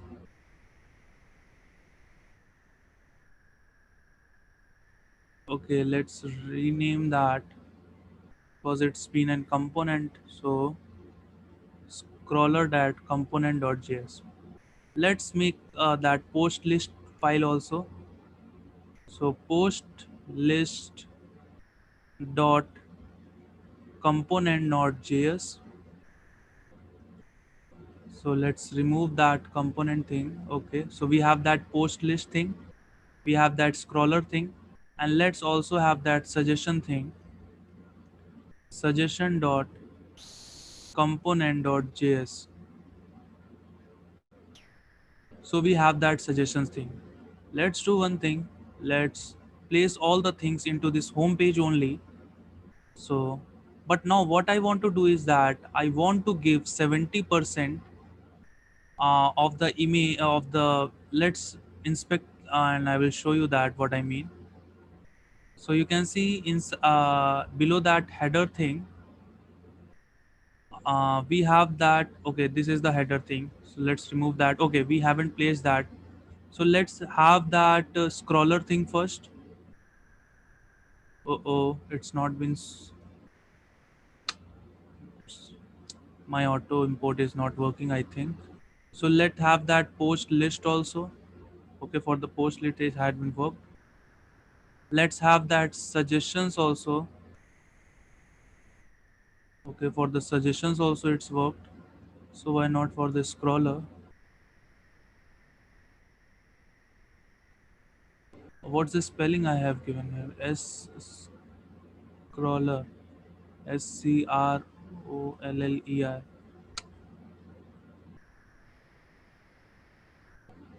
Okay, so no worries, let's import that. Might be the, so we have used that post, so let's have that scroller thing also. So import scroller from components, scroll components, scroller and scroller. So now we have all the things. Let's go to that. Now you can see we have that three divs to present uh, instead of header. So we have that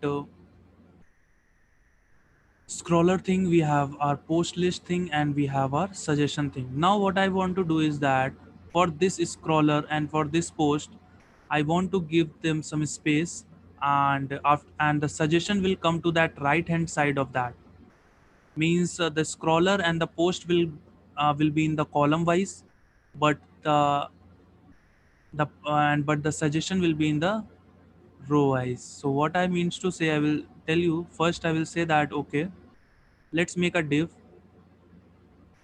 with the name of as an content. Oh no, this is an home page only. So say that okay, home page content. So after that, let's move that all the three things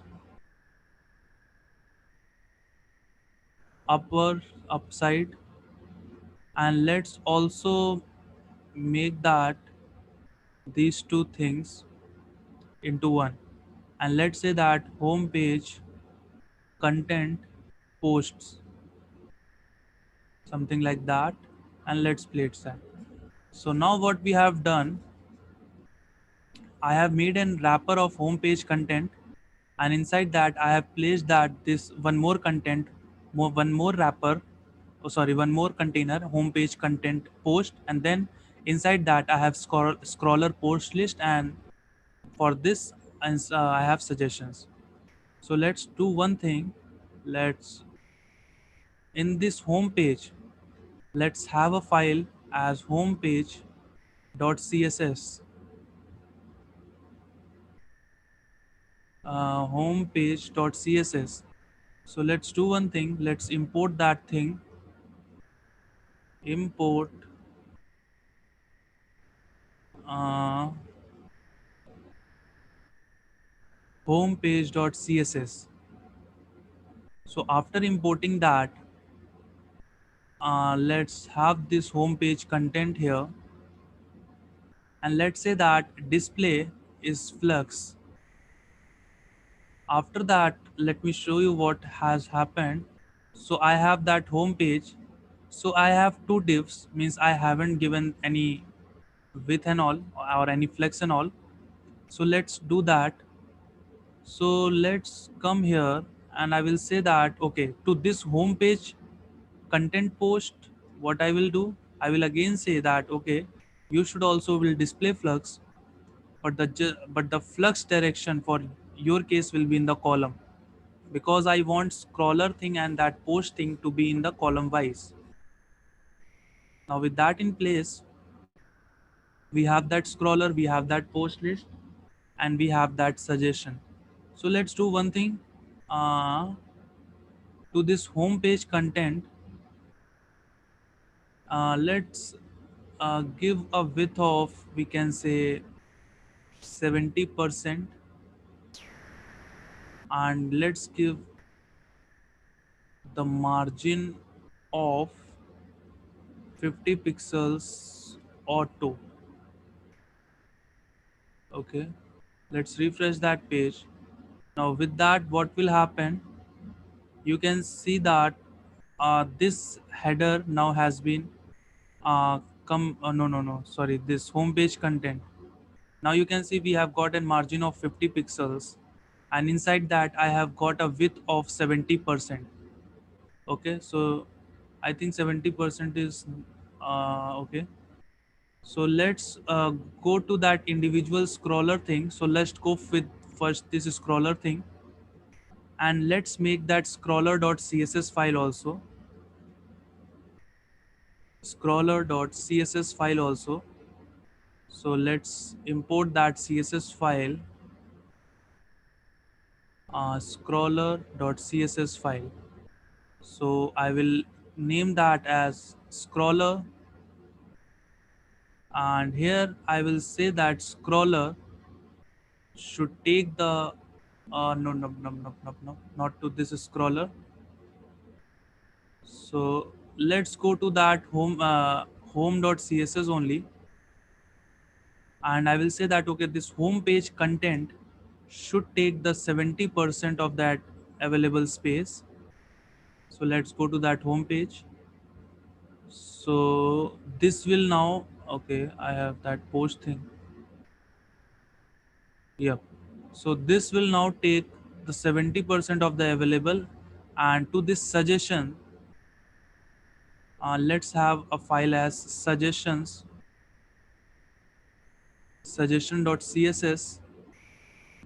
and let's give a class name here, suggestions.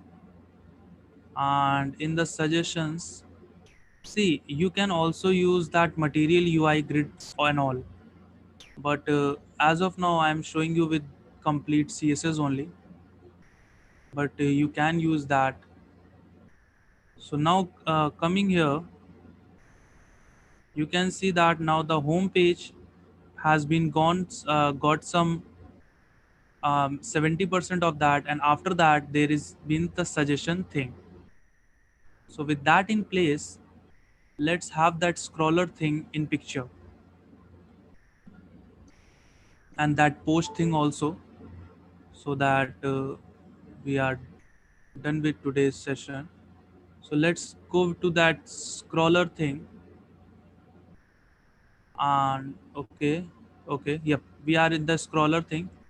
So what I will do, I will replace that here, this thing, and we will use that card thing that is being provided by the material UI thing, and inside that I will use the card content, and let's give the class name of scroller. If I need some CSS to be applied. Now you can see we have got one scroller thing, means we have got a card present on the uh, window. So, and inside that, what I need to do is that I will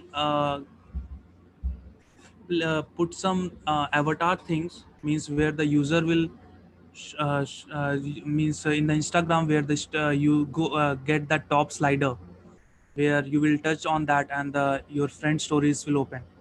So this is the header for that. So inside that what I will do, I will place some avatar. So let's see how it is been, and for the time being, let's give the name. So now you can see we have got an avatar thing placed on here. Now what I need to do is that I need to style that.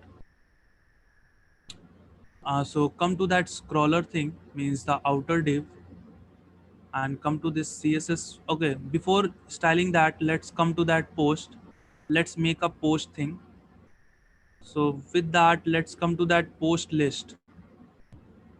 Okay, okay, let's come to that post list, and here I will show you one thing. Let's go to that material API, let's go to that components, and in the card section we have this thing. Okay, so this is just looking like that Instagram thing only, means here I will give the username and all, here I will give the image, here I will give the caption and all, and here I will have that like button and all, means I will customize it. So let's grab that thing. So with that, since it's been starting with the card only, so let's have that thing, and let's grab all till card thing, and let's first place here, then we will delete many things over there. So first, let's grab that typography thing. Let's first grab all the thing that has been not been imported. So I don't want to use that collapse thing, so I will delete that collapse thing completely. Okay, so okay, yep. So now let's have that card thing here. Okay, let's import that card thing. We have, we don't, we let's have that header thing. Let's have that avatar thing. Let's remove that classes and all. Okay,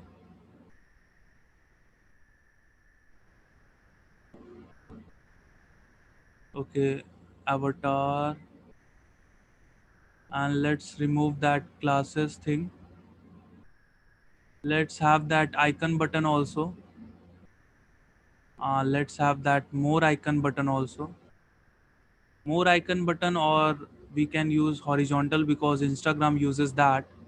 So let's go to that icons thing, and we'll say that okay, we'll say that okay, more. Instagram uses this. Oh, there has been error in that. Okay, okay, yep. So let's have that thing. Okay, okay, okay. So it is more, HORIZ. So let's grab that thing.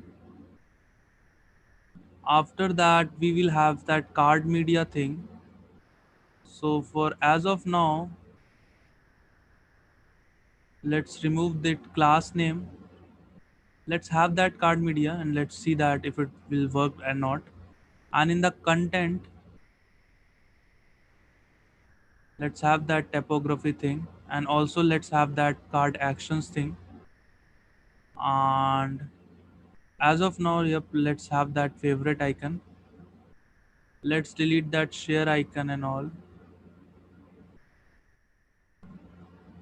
Yep. So let's have that favorite icon, or let's delete that also. So let's delete that completely. So with that, let's delete that also. So we have that post list thing.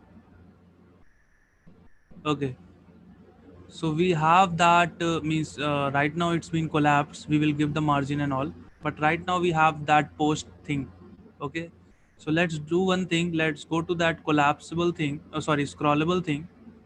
And in this, as you can see, we have given a class of scroller. So in the CSS, let's give that scroller, and let's give that margin bottom to be 30 pixels. So now we have that space, some space between that scroller or that, or let's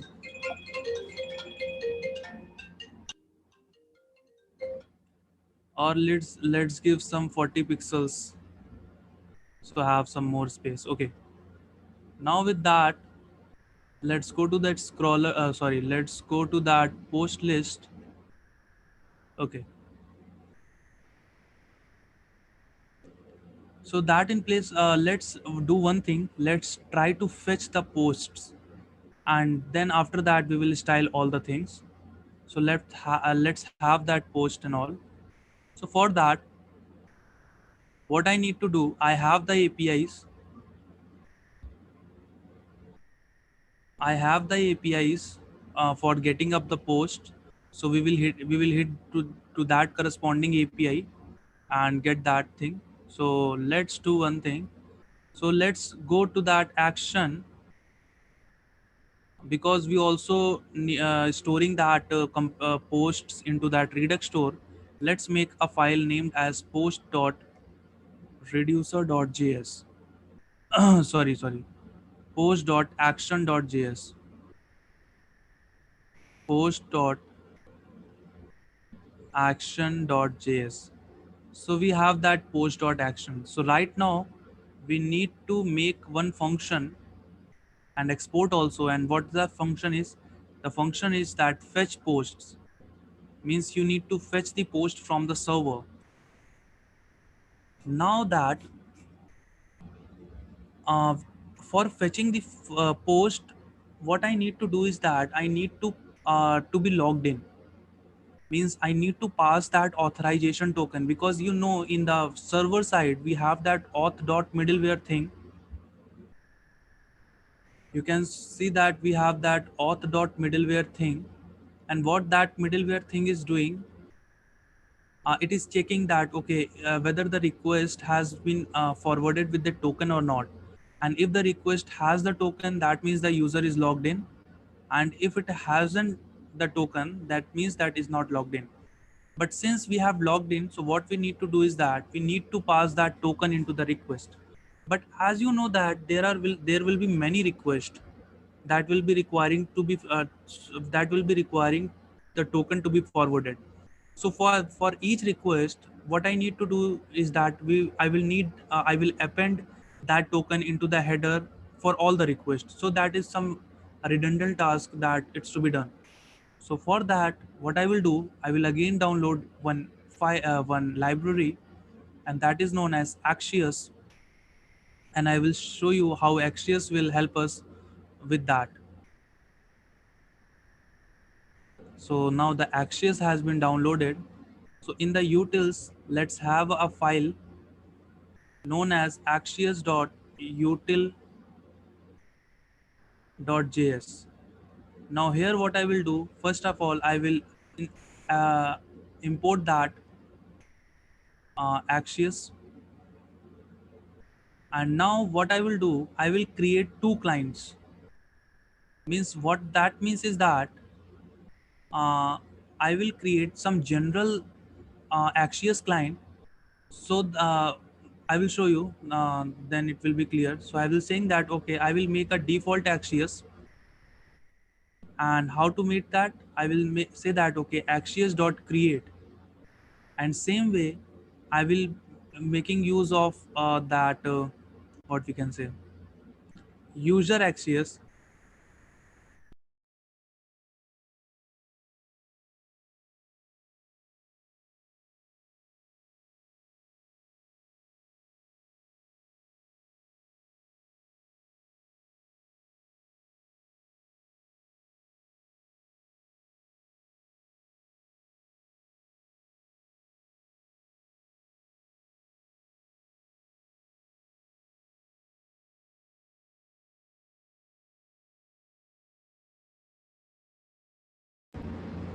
So what I am saying is that I have that user Axios thing. So with that user Axios, I will create again. I will use that Axios dot create. So now what with that what will happen? Let me export them. So that export const, so that everyone can use that.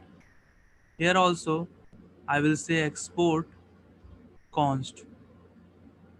So now what I want is that whenever a user, okay, let me do one thing also. Let me first import that user Axios from that utils part and Axios. So whenever now you will send the request to the server, you can use that this user Axios thing. As you can see, you got that get post all the functionality here. So that means we can use that user Axios to reach out to the server. So but what is the advantage we have gained? We have gained is that we can have interceptors.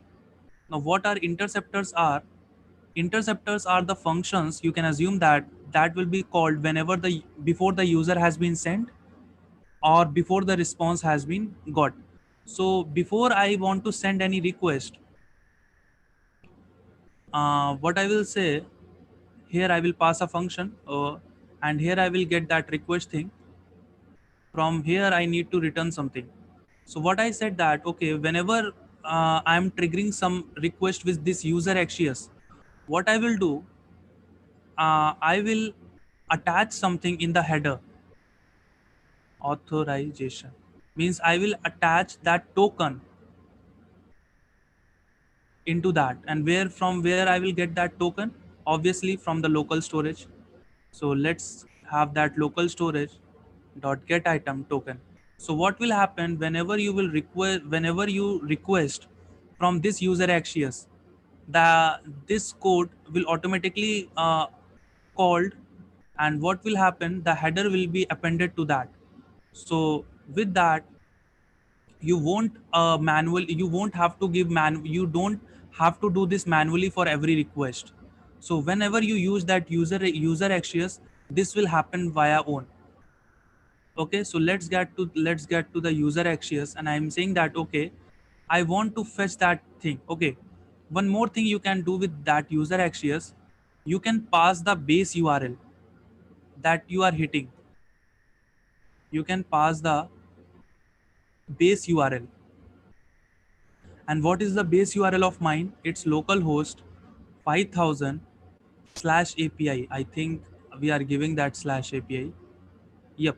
So this is the base URL that I want to uh, go for it. So what with this, in the user Axios, in the get, I will say that okay, after I need to specify the path after this API now. So after the API, I have this post, and in the post routes, as you can see, there is a simple get request. So what I will say here, I will say that okay, user request, and I will say post. With that, this also returns me a promise, and here I will get the data, or I will get the response, and here I will get the response from that data. So with this, we have got that posts. So when we have got that post thing, what I need to do is that I need to trigger a function, means I need to trigger a action. So for that, let's make an action creator, and let's say that fetch post, fetch post first success. And with that, what you will have posts. So from that, what you will return the type is will be fetch posts, and here you will specify the posts. Now what I'm saying that okay, I will call this fetch post. Okay, first I need to call the dispatch. So I will call this fetch post success function, and I will pass the post inside that. And if there isn't been error, then we will tackle that. But right now, let's log that. Okay. So now we have done that. Now come to this post reducer, and I need to have do something when this particular action has been triggered. So coming to this post, let's make the initial state as data, as an array, and also if there has been error or not. So this will be the initial state, and in the switch I will say that okay, action type, and if the case is that fetch post, sorry, it should be fetch post success. So let's go to that this, and let's have that post fetch post success. So what I am saying that okay, when I have got that success thing, so what I will do, I will say that the data should be action dot posts, and error should be null, and let's have that default case also, there will return the state. Okay, so when that particular fetch request has been triggered, what will happen, it will get out to the server, to the with using user Axios dot thing, and you will get the response thing, and you will get the fetch to do's and all. You can do one thing in this Axios also. Okay, we'll do that. But So let's call this fetch post. So where I need to call that? I need to call that into the home page. Why? Because when the home page has been instantiated, I want to show them some posts. So what I will say, fetch posts from actions, oh, from, okay, sorry, we need to get to store, then actions. Now this post actions. Now you can know that how you will trigger that. You need that connect thing. So let's have that connect thing, and let's wrap that thing here. You can use the dispatch function directly, or you can use that map dispatch to props. Here I will get the dispatch, and I need to return an array. And in array I will say that, okay, fetch posts, and here I will dispatch that fetch post functions. And now I need to call, I need to pass that map dispatch to props to disconnect, so that I can use that fetch post function inside this home page. So I have that fetch post here. So okay, now what I need to do is that I need to trigger that function, fetch post function, but I cannot do it directly like this. Now what if I do that, what will happen? Whenever this page will instantiate, the fetch post request will go and it will update that post thing. Okay, one thing, I also want that post also, because that what post list will render. So let's have that state also, map state to props. And now I will go to that posts thing, and from that I will grab that data. Okay, I think there is an error. So what in the index.reducer, okay, I need to get that post thing. So let's remove that this all kind of thing for the time being. Okay, so I'm saying that, okay, I want that data, and I will return an object, and here I will say that, okay, post will be data. So with that in place, let pass that map state to props also here, so that we will get that post thing here. Now I don't know, means I can't instantiate this function, means I cannot call this function here. What will happen is that when you call this function, it will change that post thing, and whenever that post thing has been changed, this function will re-render. And whenever this function will re-render, it will again call that fetch post thing. So so what we need to do, that we need that use effect thing, and we will use that use effect thing, and here I will pass some function, and in the dependency injection I will sorry, in the dependencies I will pass empty array, and here I will call that fetch post functions, and here you can pass that fetch post. So now with that in place, what is happening, whenever this function is being instantiated, whenever this component will be instantiated, it will get all that post from the user, from the server. So let's refresh that page, and let's see if okay, we are getting an error, cannot read property data of null. Okay, so let's go to that reducer thing, uh, and we have that data and error also.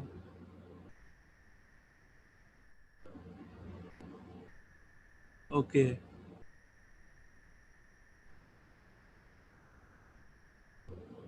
so okay, let me do one thing, let me inspect that and go to the application, and in the persist token this, let me remove that field, and let me refresh that page again. Yep, now we have got that state, and in the post we have got that data, but we have been logged out. So let's me log in again. And yep, as I am logged in, uh, okay, there is no, okay, we have got an error in the user XCS while sending that cannot create property headers of string. So let's go that and go to the user, sorry, that XCS util thing. Yep, and in the REQ, yep, do one thing. Let's refresh that page.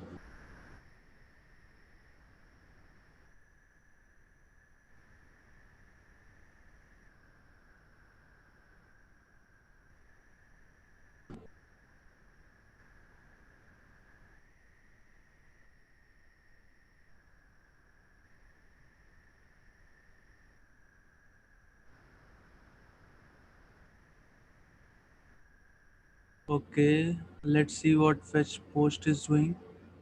It is dispatching my fetched post thing. Let's see what is this. It's returning me dispatch. It's going out to that user Axios thing,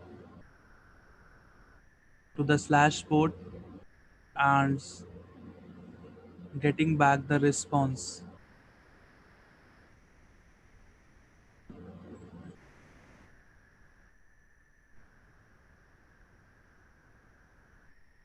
Okay, cannot read property headers of string. Post action 13. Let's go to post action and 13. Okay, we are getting an error.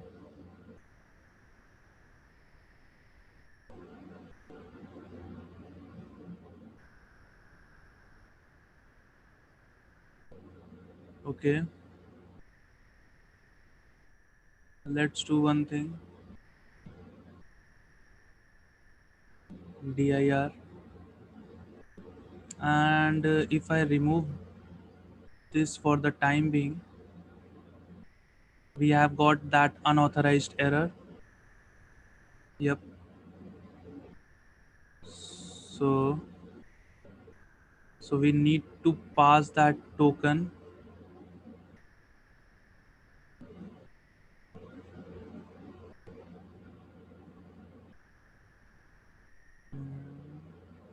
Okay,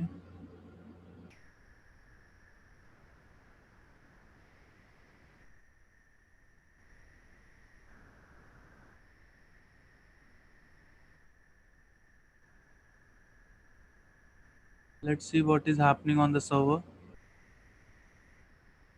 Okay, so let's go to that in the server. Let's debug one thing. So let's in the auth middleware, before sending to the rest, let's log that req.user, so that we will get that. Okay, we are sending the right token. Okay, we haven't initialized this request, so let's do that first. So let's go to that home page, and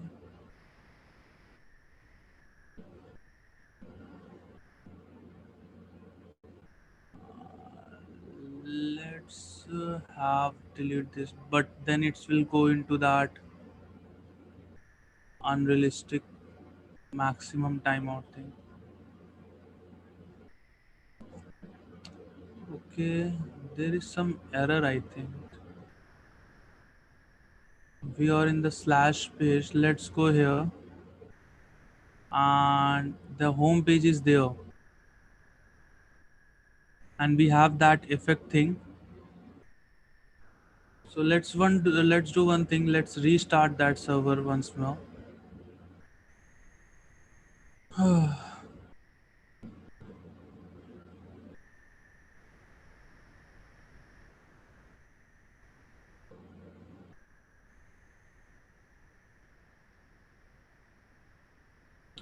It's been loading.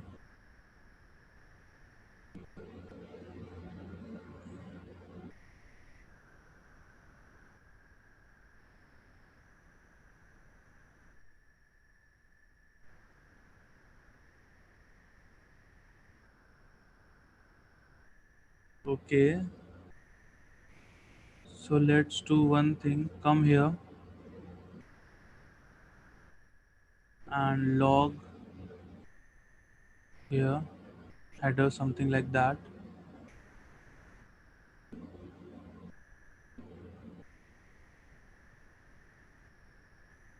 Okay, so it's been coming here, and when I'm using that user access get, okay, I think the problem is in this user access. So user access authorization.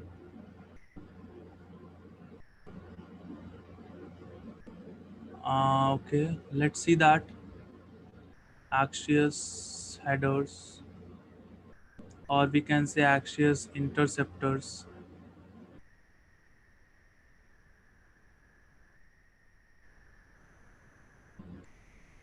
Uh, Let me see that how. Okay, request dot use. Okay, request dot use. We have that req, and in that side that header they have used that. So I have done the same thing. Authorization. So I'm saying that okay, authorization this thing. Oh, sorry. I have to return this req. Shit. Okay, no problem, guys. I am returning the token, but I need to return that req thing. Let's go here in the home page, and okay,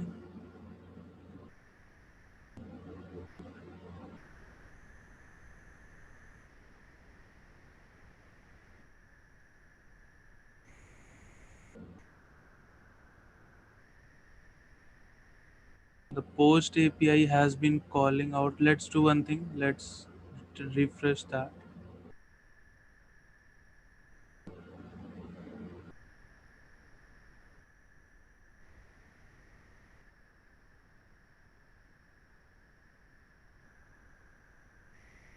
Uh, let's close that. Let's see localhost 3000. Yep. Let's inspect that.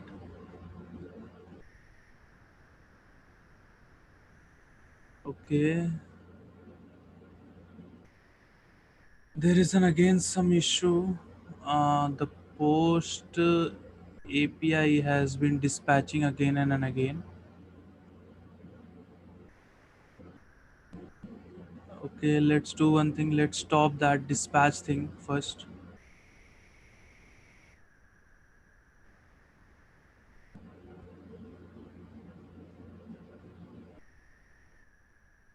Okay.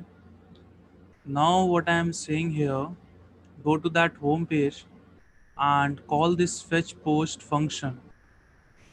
So okay,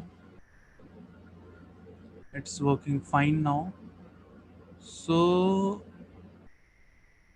when I have got this function, what I'm saying, okay, I want to reach, I want to call that, and when I've got that response, response dot data, I have got that response dot data. Okay, and okay, let's do one thing.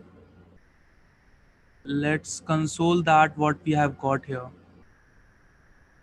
in the then. So let's log response, not trigger that sign in success. So let's again refresh that. We have that post, okay, console. Okay, so here we have that data property. So response dot data. Okay, so that user info and post are been coming. So we can send that response dot data here. Response dot data dot then, and we get that particular data.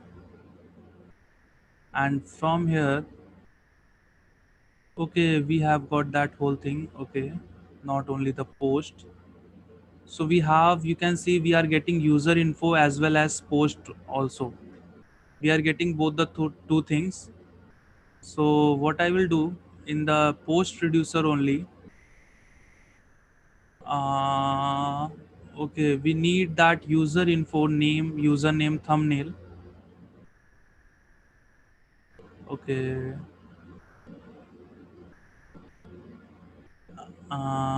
we can store that into the auth or we can store here also. So let's see that in the auth, in the user will have that thing. So let's ignore that user info for as of now. So what I will return, I will return from here as data dot posts. So with this data dot post, now you will have posts here, and now with that you can say that okay, fetch post success, fetch posts success. I will call this function. I will call this function and I will pass the posts in it. Now what will happen now? I have that data dot post, and after that I have I okay, I need to dispatch also. Okay, with that let's go to that home page, and here let's see what is this post is, and come to that post reducer. uh, we are having that action dot post thing into this data. So in the home page we have grabbed that data. Okay, and this fetch post is in function. Why it is been triggering in the multiple times? So let's try once more. Let's the browser reload or close this. We will open one tab, localhost 3000. So we have got that post, we have got that thing, we have got that network tab. Okay, so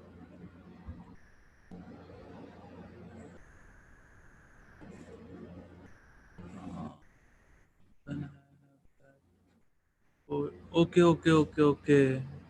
1 second. Let's pass this as an empty array, and let's do this again. But again we have got the same thing. So it's not because of that.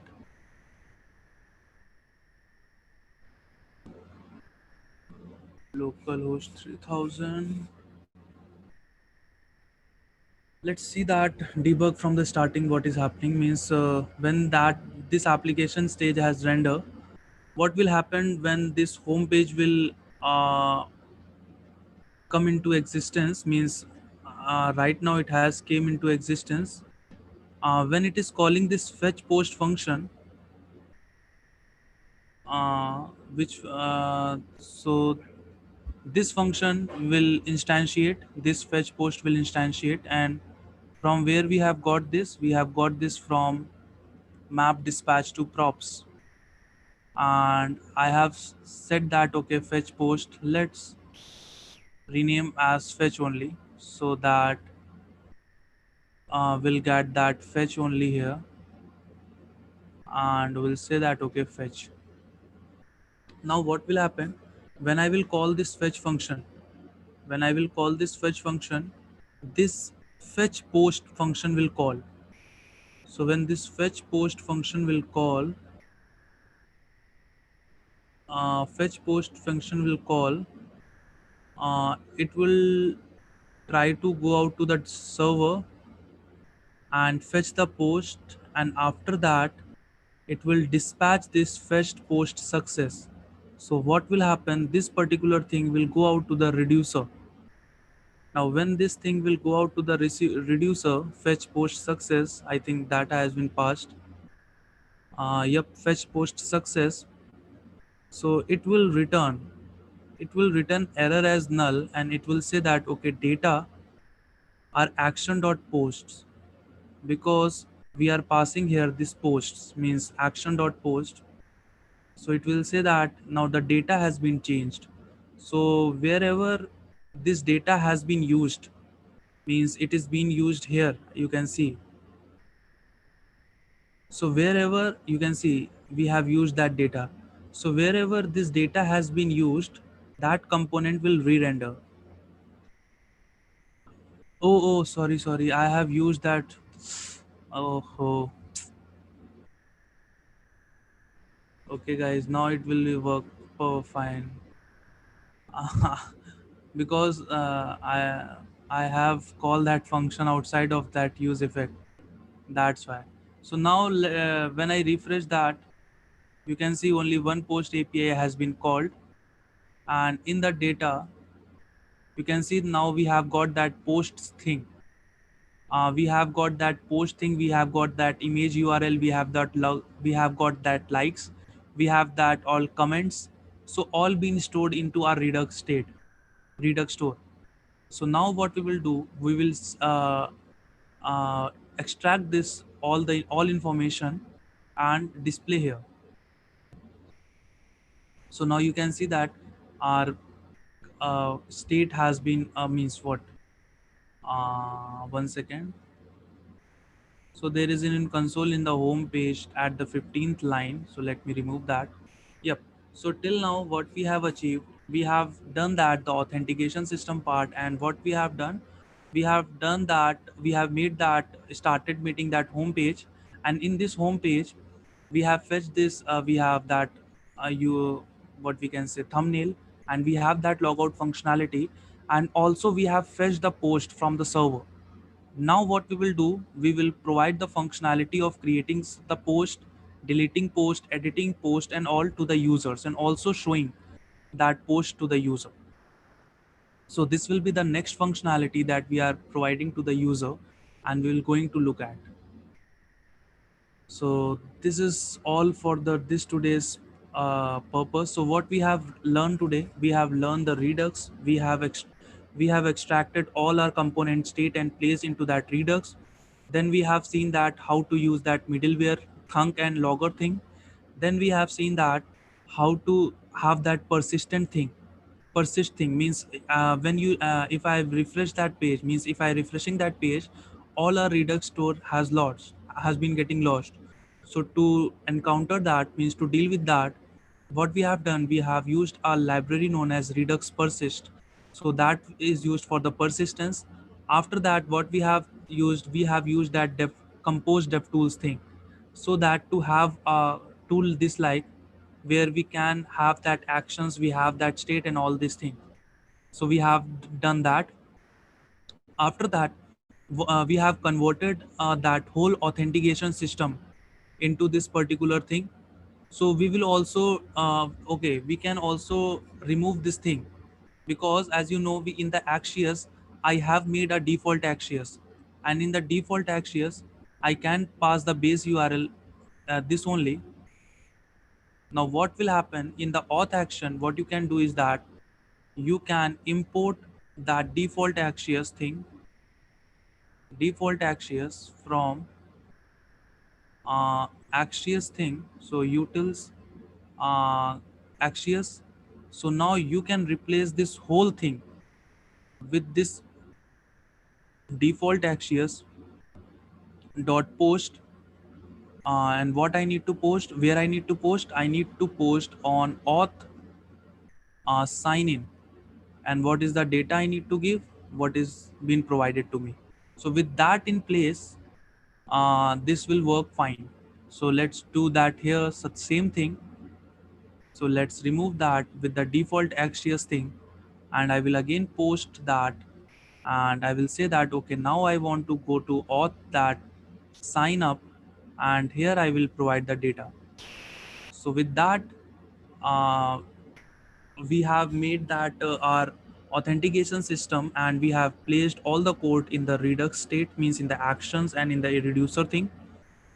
After that, what we have done, we have seen that in the header section, we have made that thumbnail part, and after that in the home page, we have seen that okay, when this page will be instantiated, what we will do, we will fetch that particular, so we will fetch that particular things post from the server. Now the what is left is that to render that post and give the users the ability to create post, like like the post, and like the and create and comment on that post. Also we will making that profile page in which user will see its bio, its followers and all, and also the post that the user has been created.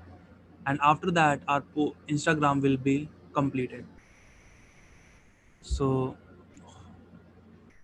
hope this you guys have liked this video. So thanks everyone.